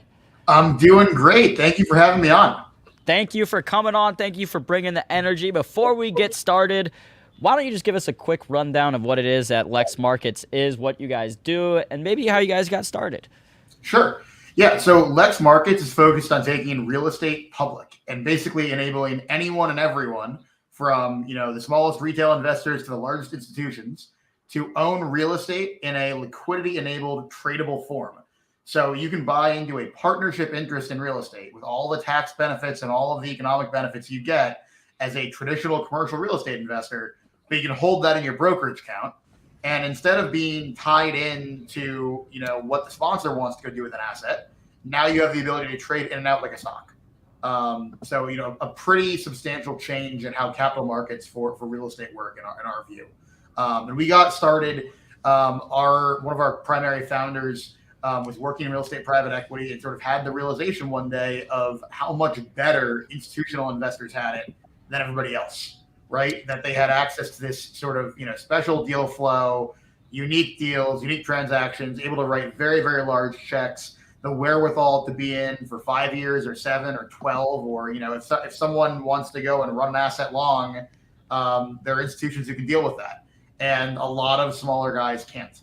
And it makes the returns in the real estate world highly unequal, right? In terms of who the winners are and who the losers are. And so Lex just sort of started out with the idea of democratizing real estate. And along the way, we've realized there's actually a lot more to it than just bringing it to the masses. This is useful for everyone in the middle and all the way up to the top as well, of being able to have all the economic benefits, but also have that liquidity concept. The ability to basically run your fund like a hedge fund and say, you know what, I'm in this stock, I'm not in this stock. It's highly beneficial to these guys, even guys who buy stuff on their own. Again, if you can write 50, $1 million checks instead of one $50 million check, your fund's probably gonna look a lot better in terms of the portfolio. So we came out to go solve that.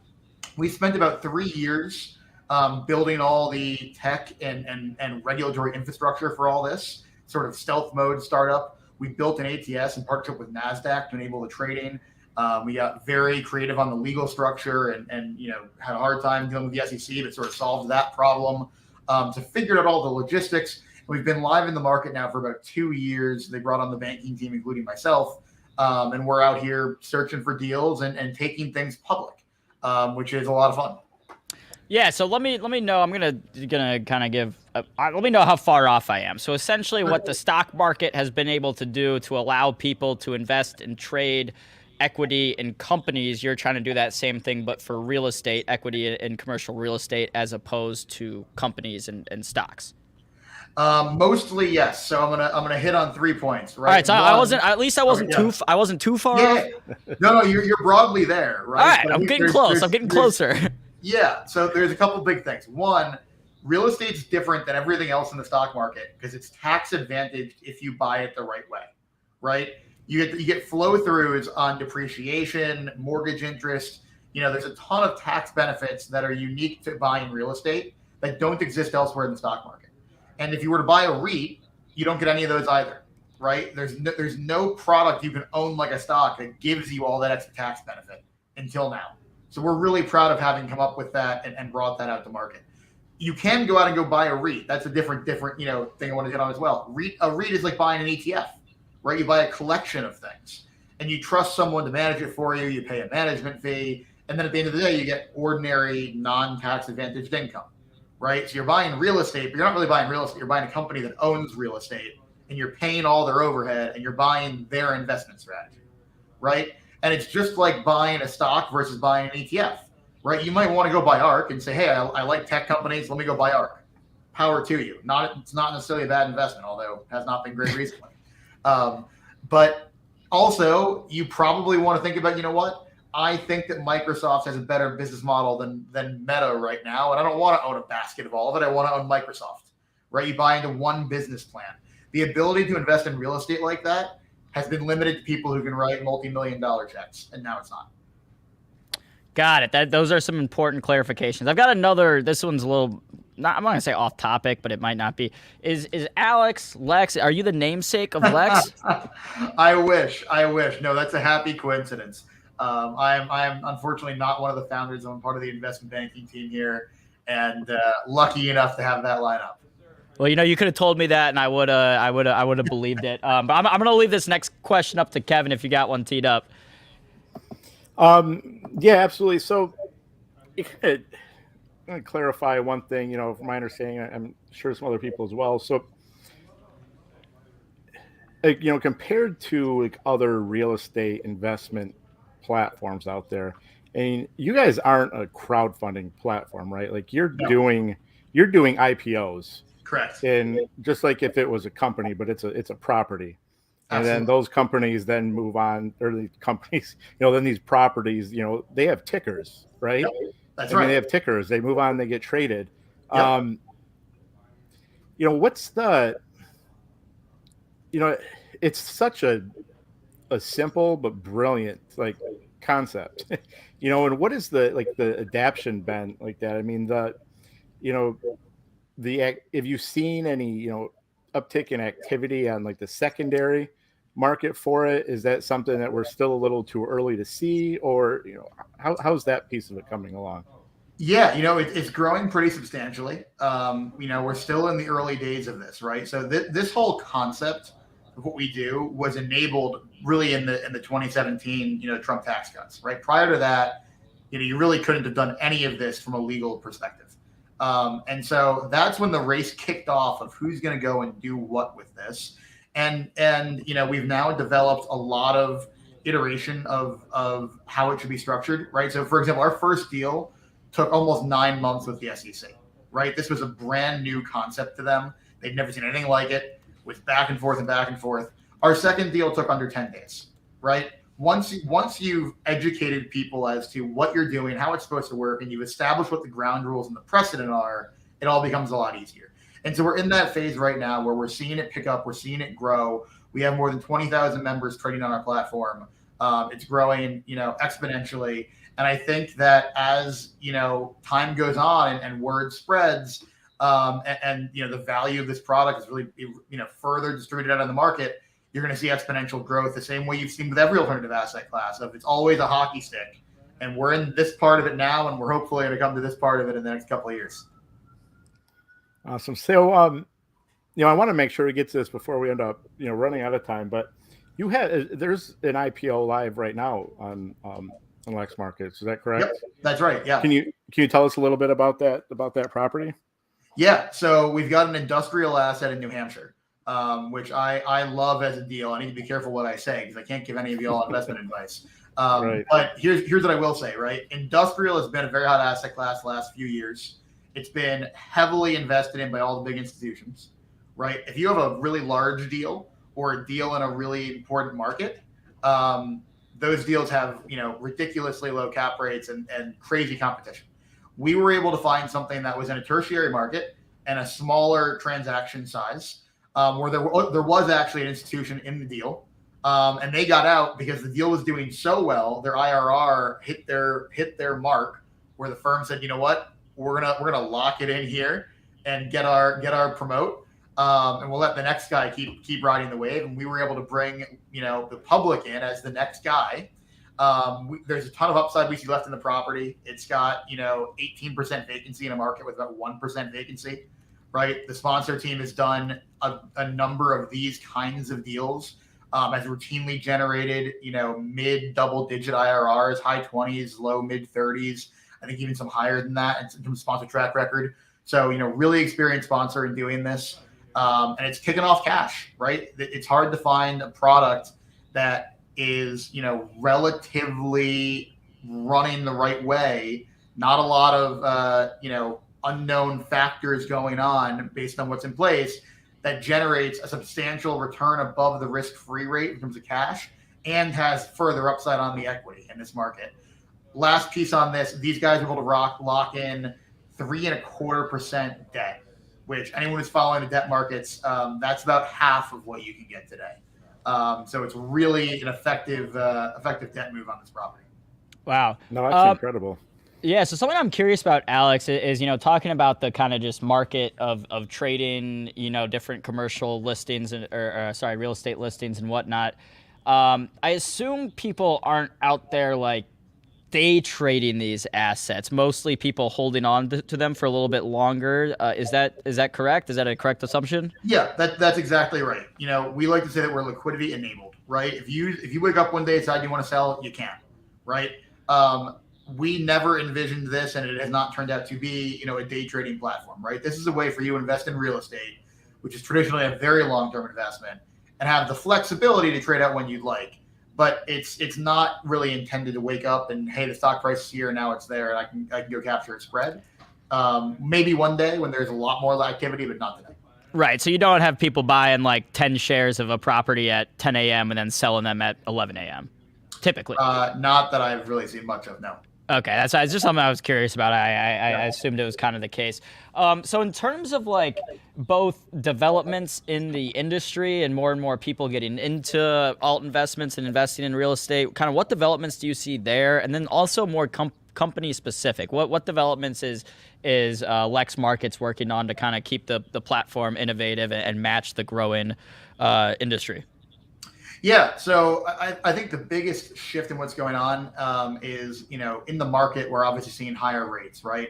We're going to see a rate increase today. If we haven't already, I apologize if I've already missed it. But you're seeing, a real change in how the real estate investing environment works, and we're adapting to that. So, we came out initially, we were only sort of doing, we're looking at sort of very core deals with, really stable cash flows is sort of our metric. We're now saying, well, one, we have to beat the risk-free rate, right? No one's going to give us money unless we can give them a better return than they can get buying a government bond. So we're out looking for higher returns, which means taking on more interesting projects. At the same time, the market for prices of real estate's moving. There's a lot of price discovery going on, and we have a lot more inflow of people who need to rework their capital stacks. So a lot of deal flow coming in for me to go look at. And we're being very aggressive in terms of finding the right price point to come in at to, make sure we're giving investors a good deal and sponsors a good deal. And I'd say, 90+% of what we look at falls out at that stage. It's hard to go and draw the line between here's a good way to give investors their returns and the right structure for investors and do the same thing for sponsors. And that's where our job gets hard. And that's where we're really on the forefront of being on that price discovery element, as well as the different sort of structures and distribution channels we're looking at to enable that new risk profile. Got it. And so, Alex, I've got another question that I asked our last guest, and it might be kind of a tougher question, but sure. I want to know a bold prediction that you have about the real estate market over the next 2-3 years. Okay, here's my Alex Epstein, not Lex. This is not a Lex. Right, and this is a bold prediction, by the way, hot take, not something that Alex thinks is likely, but something that could come true, maybe. I don't know. I think that the rumors of there being all this dry powder on the sidelines are greatly exaggerated. I think the idea that you're going to have, private equity funds with tens of billions of dollars, hundreds of billions of dollars step in and sort of catch the bottom of the real estate market before it falls too far are incorrect. I think a lot of those funds are committed but not drawn. And what's going to end up happening is the funds are going to go and request draws, and the institutions are going to say, actually, just kidding. We don't like what's going on in the economy. We don't want you to draw for this. And the real estate market is farther to fall than people think because that backstop isn't really there.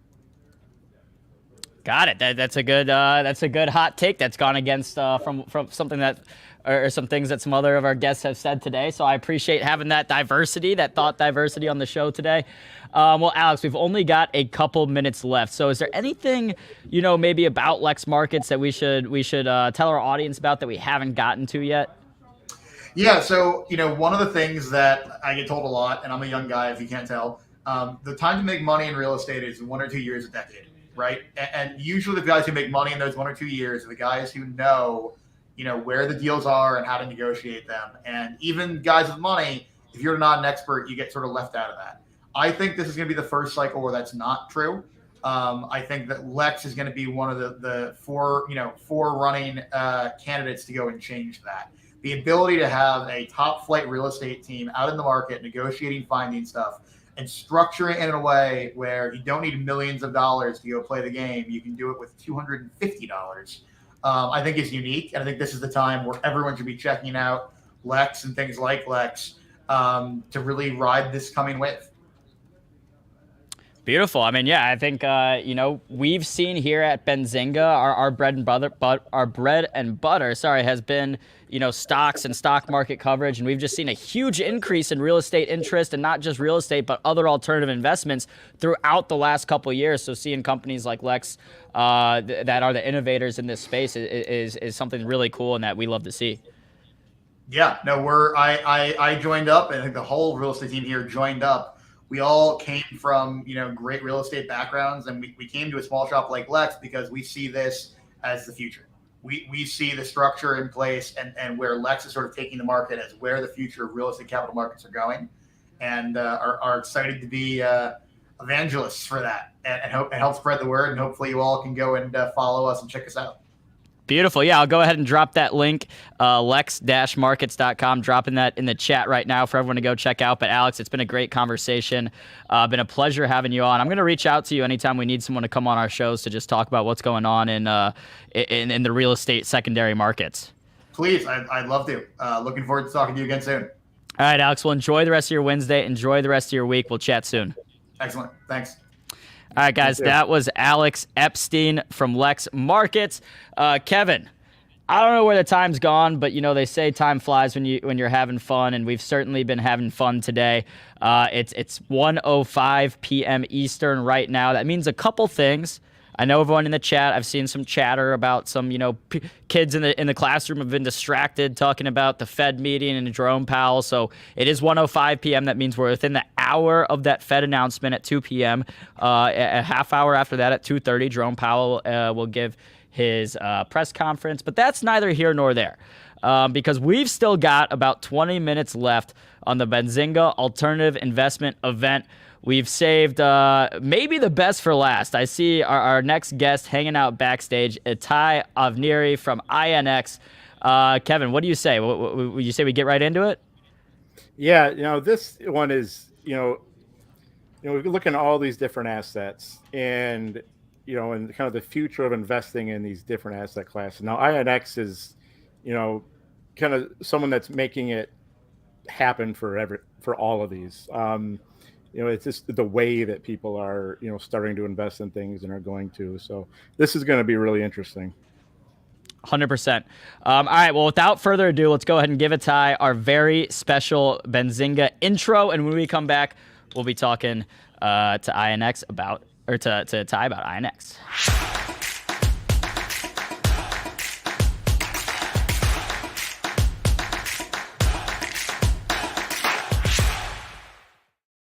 All right, like I said, saving the best for last. Our last guest of the day on the Benzinga Alt Invest event. We've got Itai Avneri joining us from INX. Itai, how are you doing today? Hi, good afternoon, good evening. I'm based in Israel. Happy to be here, Aaron, Kevin. I was wondering about that because, before you even spoke, and I heard you speak, but I've had the pleasure of being able to travel to Israel before. And one of my best friend that I met over there, his name was Itai. Oh, it's a good name. I don't know if it's a common name in Israel, but now I've met two Itais, and they're both Israeli. It's becoming more and more common, yeah. Well, everyone naming their kids after you, huh? No. Well, why don't we get started, Itai, by you just giving us a brief rundown on what it is that INX does, how you guys got started.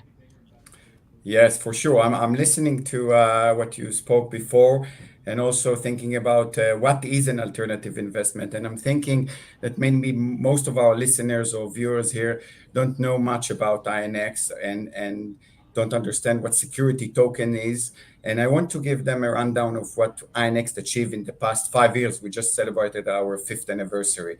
So the company basically started end of 2017 when the founder of the company, Shai Datika, went to the SEC and asked to raise capital by issuing a digital security. The SEC then came back and said, you guys, you Israelis, it sounds interesting. We're happy to discuss, but we're not promising anything. And I'll make this very long story short. Back and forth, 3 years later, in August 20, we started our raise. Basically, we got the approval to issue the first SEC registered security token that was and still is available for the general public. We started the raise in September 20, and we ended it in April 21. During this time, we raised 85 million from 7,200 different retail investors, mostly coming from 74 countries. Now, this was very, very unique back then, and we were the first. And now we are actually doing the same for others. And I will, in this presentation, I will discuss what are the benefits for the investors as well as the issuers to go through this path of raising capital by issuing a digital security. But before that, I will also mention that since we ended our raise, we actually acquired licenses in the US, a broker-dealer license, an alternative trading system license, a transfer agent license. We have 43, we are clear to operate in 43 different US states. And we also acquired an interdealer broker, a company based in Israel. And last but not least, we listed our equity. And again, this is the first company that has a security token that is trading on our ATS, and it's a public company also in New Exchange in Canada. In September this year, earlier this year, we launched our last version of the platform, the INX One. And the INX One is really the only fully regulated platform merging investing in trading in security tokens, cryptocurrencies, and capital raise services. And capital raise services, it's very important, especially in those in this time where interest rates are going up, and we'll talk about all about it a little bit later. But everything is in one place with one onboarding. Yeah, and I'm on the site right now, and it looks very, clean and easy to use. One thing I'm curious about, Itai, is what's like the difference between a just normal crypto asset and a security token? That's a great question. Thank you. In a cryptocurrency world, it's a zero-sum game. So if I'm winning or I'm making money, then it means that maybe you are losing. On security tokens, you are basically, it's like any other share. The INX token is SEC registered, as I said. It's a security. It falls under the security law, the federal security law from 1933. And with security tokens, you basically get a reward. You have an incentive. You can get dividends in it, just like you get in the traditional world. And you maybe can get voting rights and liquidation preferences, and maybe security token can be used as part of a debt restructuring plan, a recovery security token, which is very much relevant when we hear about those crypto companies going bankrupt one after the other. So the security token is regulated. Bitcoin is becoming regulated. Security token on INX is also the perfect example of a CeFi and a DeFi environment.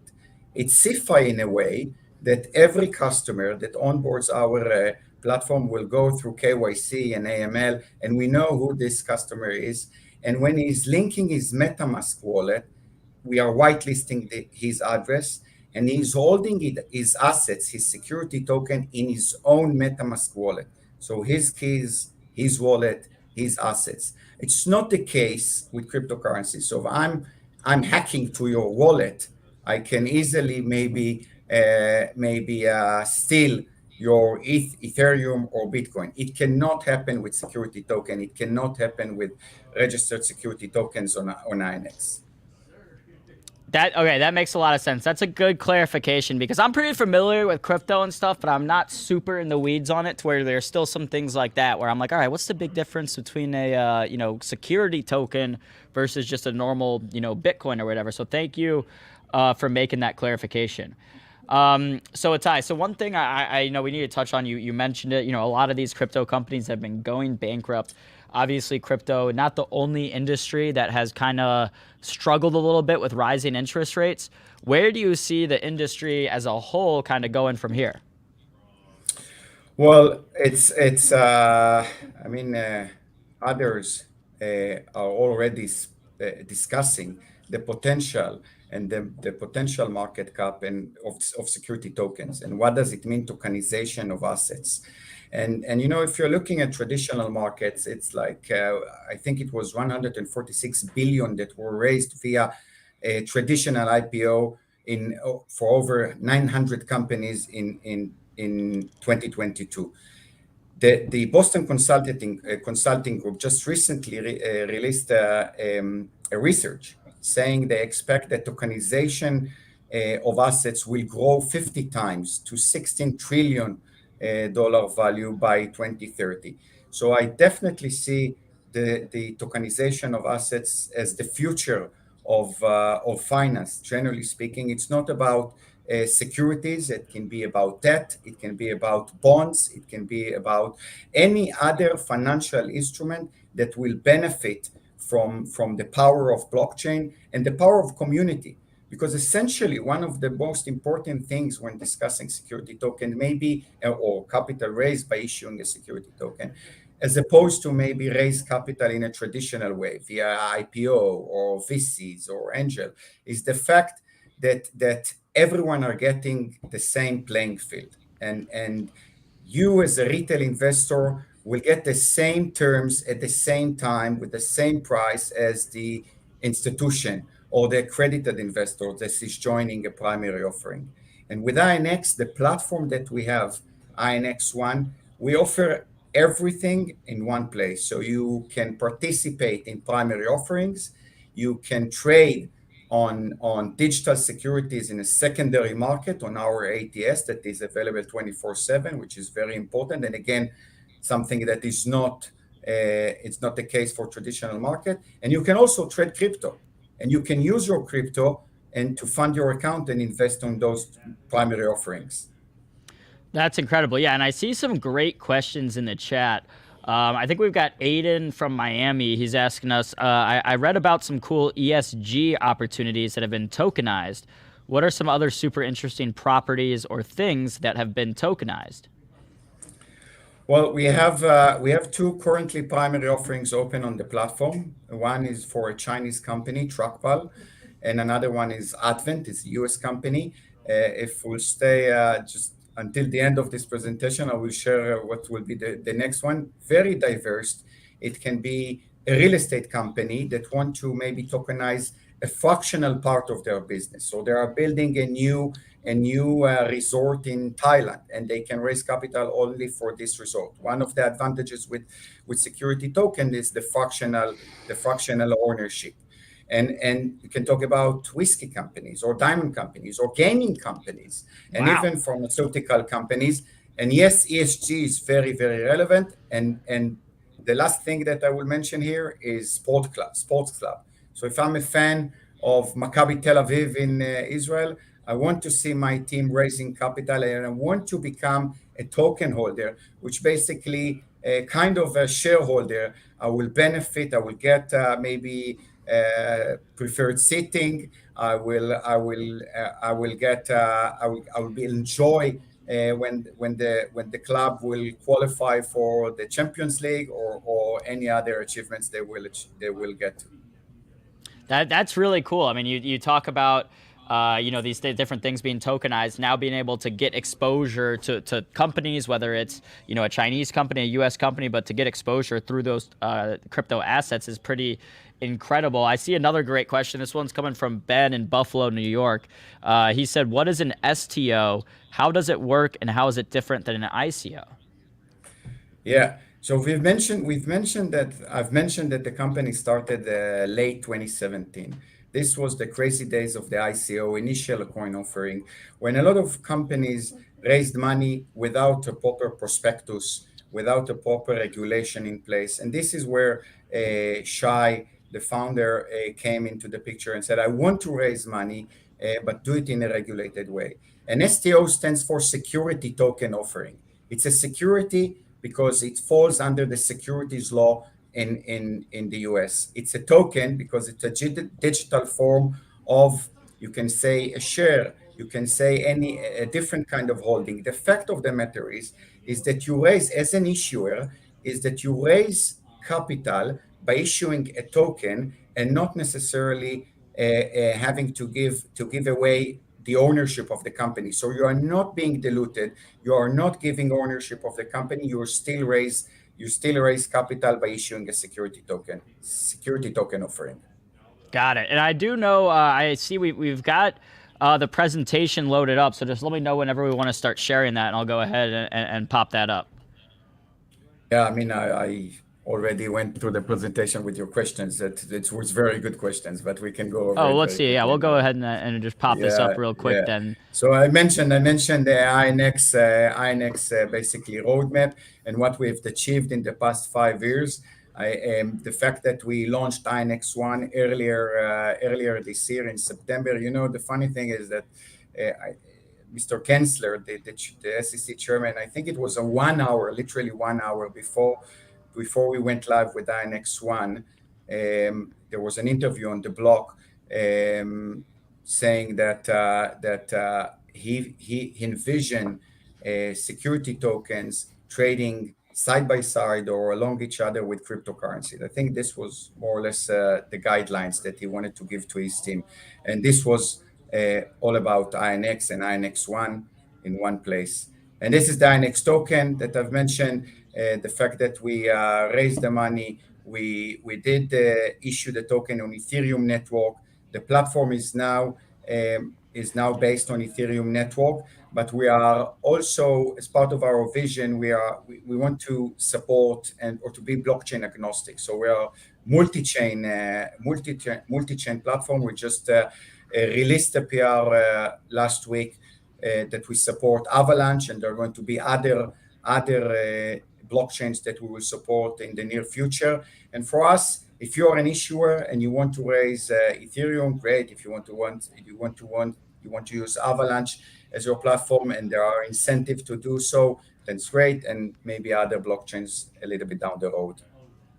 Yeah, I mean, that's beautiful. I know our members in the chat right now that are big Ethereum fans or big crypto fans in general will love to see this about the INX token. I'll flip through here. So going through the market, like you said, I mean, it's just a huge market opportunity, talking about what's happened in the crypto industry the past couple of years. I mean, $4.2 trillion total volume transacted on the Bitcoin blockchain in 2021.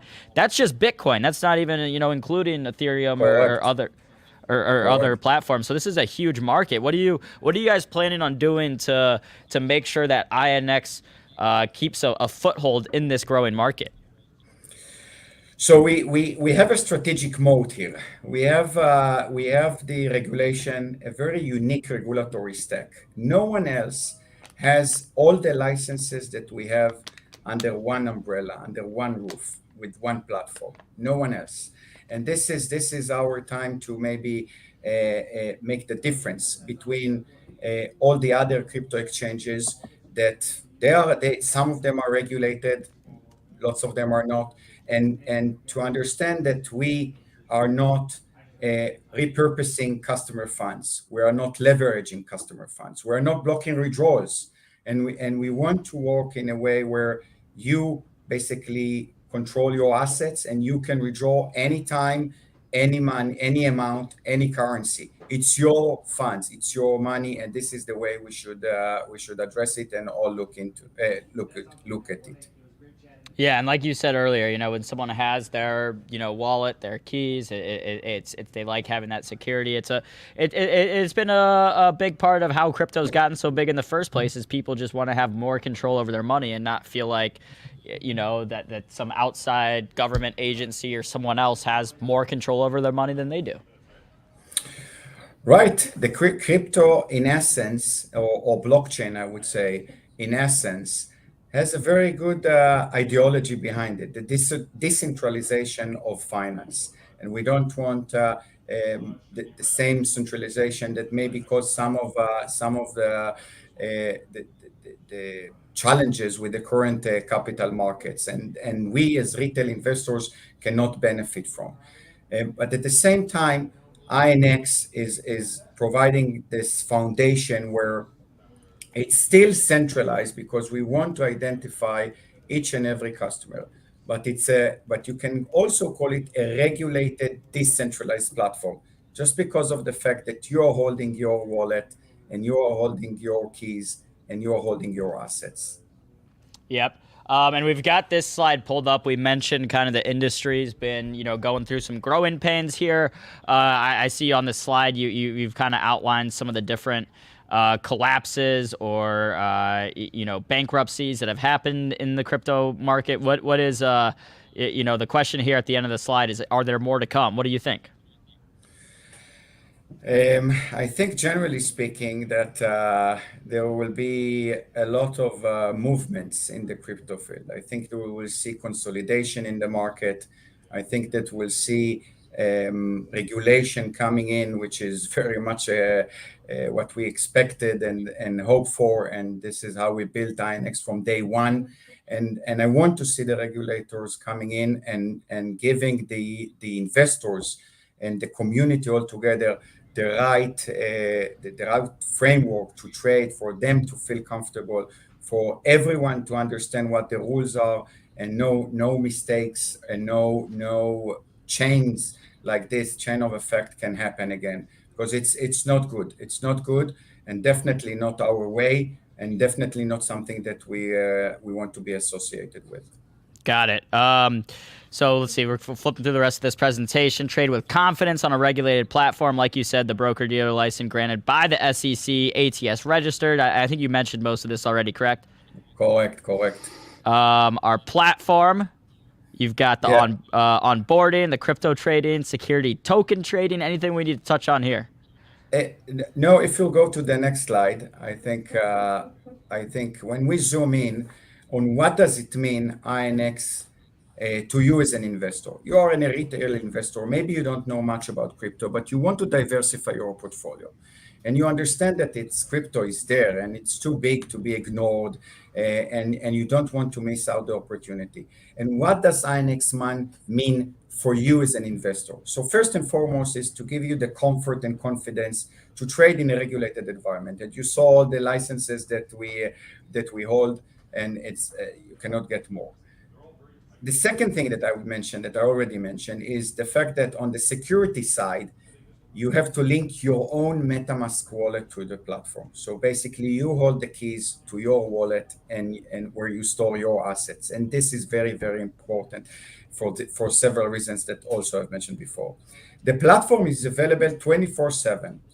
And what does it mean? It means that a Japanese investor, for example, doesn't need to wake up at the middle of the night to trade on Nasdaq. He can trade in his time zone. And if there is a security that is listed on our exchange, that, let's say, an oil company that will be listed, it's not happening today, but just as an example, and there is a crisis with oil, worldwide crisis with oil over the weekend, I don't want to wait until Monday for the market to open to trade. I want to act immediately. And this is one of the advantages for 24/7 availability of the platform. I want to give you as a retail investor the option to invest in primary offerings with your crypto funds. You cannot buy Apple on Nasdaq with your crypto funds, but you can invest in security tokens on INX with your crypto funds. And I want to give you the same terms as accredited and institutional investors. And this falls under the definition of a true democratization of finance. So it's no more with the days where the VCs will go in first and leave us, leftovers. I want you to be able to invest like anyone else, regardless of your ticket size. I want you to be able to withdraw anytime, any amount, any currency. And I want to provide you in one place, in one hub, a wealth of investment opportunities through one onboarding process without going through different onboarding process. So to simplify the experience for you. Yeah. So And this is speaking of, what INX means for you as an investor. right, and so this might be a little bit different of a question, not really from the investment or from the investor standpoint, more from the business standpoint.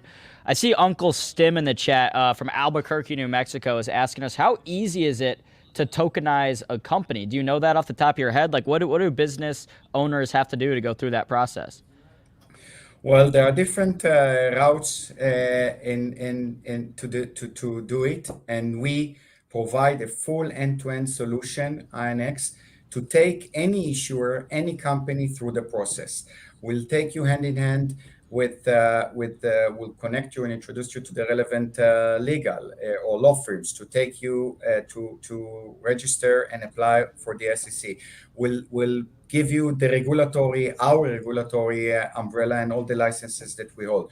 We'll provide you marketing services, and we'll help you with creating your token and to discuss the tokenomics, the economy behind your token and what benefits you're giving your investors as part of your token. And it can vary between, I would say, a 3 months term to maybe a year, and depends on if you want to attract and solicit retail investors in the US or outside the US. If you are going to address and approach only accredited investor, there are different routes, and we can help you customize and build the process to fit your needs. Yeah, I mean, that's incredible. I mean, we're getting to a time now where you have so many options, both as an investor in crypto, but now as an entrepreneur, as a business owner, you're getting a lot of those options as well. Very cool to see what you guys are making possible on INX. I'm going to keep ticking through this slide, Itai, because we are running up on time here. Is there anything? Yeah, this is for Uncle Stim and how we basically help him with the pre-issuance, with the SEC registration, with creating his token, with the primary offerings, and then also, which is very important, after you raise the money, we can also list it for secondary market. So it's a one-stop shop. It's an end-to-end solution for companies to raise capital by issuing a digital currency or security token. Got it. Yeah, I mean, again, that's incredible. Incredible what you guys are able to do over there at INX. So these are kind of how the companies benefit, like you touched on a little bit. And I think it's really cool, like you said, if it's an oil company, whatever, being able to have access to those markets like over the weekend, 24/7, not having to wait. We're getting to that time with alternative investments where people are just getting more and more power. People are getting more and more opportunities that weren't available even as recent as 5-10 years ago. Correct. 100%. All right, Itai, looks like we're coming up on the end of this slide here, but we've got some you guys got some news in, let's see, Cointelegraph, CoinDesk. Where's Benzinga, man? Yeah, actually, we're working with Benzinga very much, and we like our Benzinga, and I apologize for not adding our Benzinga article, but we have it. But we recently announced that we are bidding for Voyager assets. We highly appreciate the Voyager community. We understand the technology stack. We understand the platform that they have. We understand the I would say the user base and what they are looking for, and hopefully we can help them to make them whole. It's less about haircuts for us, obviously not for me, as I don't understand much about haircuts, but I want to make them whole, and this is what we're focusing, and this is what we're trying to do with the Voyager bid. And the next slide is about the multi-chain support. The first one that we recently announced was with Avalanche, and I mentioned. And maybe just before we break, it's about the announcement that I left to the end. So I mentioned we have two primary offerings today. If you'll skip to the next slide. And you've made it this far, so you deserve to know we are going to launch a new primary offering next week. Woo! December 21st. Yes, important. December 21st. Right in time. You know what? I'm going to buy some of those and pass them out to my family for Christmas presents. It's a perfect timing for a holiday gift. Great Christmas, great Christmas. Or it's what? Presents. That's going to be the second or third night of Hanukkah. Do that as well. Yeah, correct. We have a mission to grow the overall GDP of the security token ecosystem, and adding more and more companies is our way to do it. And Treasure Experience will create an online presence in the world of marine exploration, new technology, and treasure hunting, with both field documentary and live participation event for members. If you're looking to explore the unsolved mysteries of history, you don't want to miss this one. That sounds super exciting. Kevin, you got any questions for Itai before we let him go?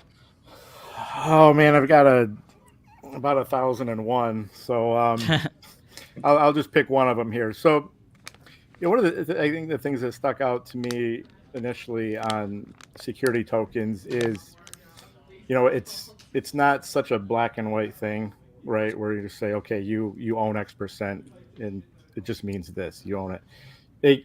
There are different, like the number of benefits could be limitless, right? I mean, could you just give? You touched on one with maybe like a team, and if you're a token holder, you could get special deals. Could you touch on that just a little bit more on some of the benefits like an issuer could offer, just besides you get 0.001% equity, in this company or this deal? Like, what are some other ways that the security token can provide some upside? Yeah. So revenue share and profit share, maybe just like the dividend mechanism from the traditional world is the obvious ones, and you are right. But you can think about it maybe in a different way, because we link your MetaMask wallet, and I have your address, and it's whitelisted. It can be kind of the next generation of loyalty programs, and it's not that I know how much tokens you hold. I can, based on this token, I can give you different rewards. So I can give you VIP tickets to a match. I can give you discounts on merchandise. I can do different things around benefits and loyalty program that are linked to your holdings and your investment. And regardless, you will enjoy, based on if it's a revenue share program, that you'll enjoy on future profits and future success of the company, just like in a traditional world. Awesome. That's really cool. I feel like the possibilities there are so endless. I mean, sure there's things that nobody's even thought of yet that this could turn into. Really cool stuff. Yeah, and that's what's so interesting about talking about in the crypto space or alt investments in general, is it's just like we're having these conversations now. And Itai, I'm sure if we bring you on for this event this time next year, there will be like 10 different developments that we'll be talking about. It's such a growing industry, and it's just so exciting right now, both for companies, investors, everyone. Correct. We're working very hard, and things are changing very, very fast in the industry. And security tokens will be, maybe it started more gradually, but you will see more and more companies. They will do a traditional IPO, and at the same time, maybe they will issue a security token. It will be kind of a hybrid model, and then it will change. And then it will change, and most of them will tokenize their shares or will issue digital security on the get-go. Yep, and now, Itai, we've got you to lean on as an expert we can bring on the show to talk about some of these developments as we see them in the crypto world, in the security token world. But we are running up on time now. We've actually gone about 10 minutes extra, but for good reason, because this has been a great conversation. So, Itai, I know it's a little bit later for you in the day, so I want to let you get going with the rest of your Wednesday and enjoy the rest of your week. Thank you. Thank you for having me. Of course. All right, guys, that is Itai Avneri from INX. We will go ahead and drop that link in the chat. Kevin, thank you for hanging out with me today for Benzinga's first ever virtual alt invest event. 7 cool companies. Like I said earlier, the time has absolutely flown by. Does not feel like it's already been, 3 hours since we started the show, or 2. Yeah. I guess I didn't even realize how late it got. Wow. Yeah. But I'll tell you what I'm thinking. I think we're gonna have to go get an almond farm And we're Yes. going to tokenize it. Get an almond farm, tokenize it, put some multi-family properties on it with some of the other, companies we were in. We'll get some investment that gets you exposure to all the alt investments. Do a simultaneous IPO now on we're Lex talking. Markets. Now we're talking. Yep. Yeah, now we're talking. All right, guys. Well, everyone who participated in our challenge earlier for guessing the S&P 500 price at close today, if you have not already, I'll open that opportunity one more time. All you got to do is throw your guess in the chat. We will go through the chat this afternoon, pick out our winner. You will have to be present during either live trading or Benzinga Live tomorrow to claim your prize. But again, thank you to everyone who hung out with us today. Smash the like. Links to all the companies should be in the description, so go check them out if you've got any interest there. All right. Thank you so much, Aaron. It's great to hang out here today. Can't wait till we do it again. Of course, Kevin. It's been a pleasure having you with us, getting some extra expertise on the show today. And I'm sure, like you said, we'll do it again. So, Kevin, I'll let you go now. Enjoy the rest of your Wednesday. We'll chat soon. Sweet. Thank you.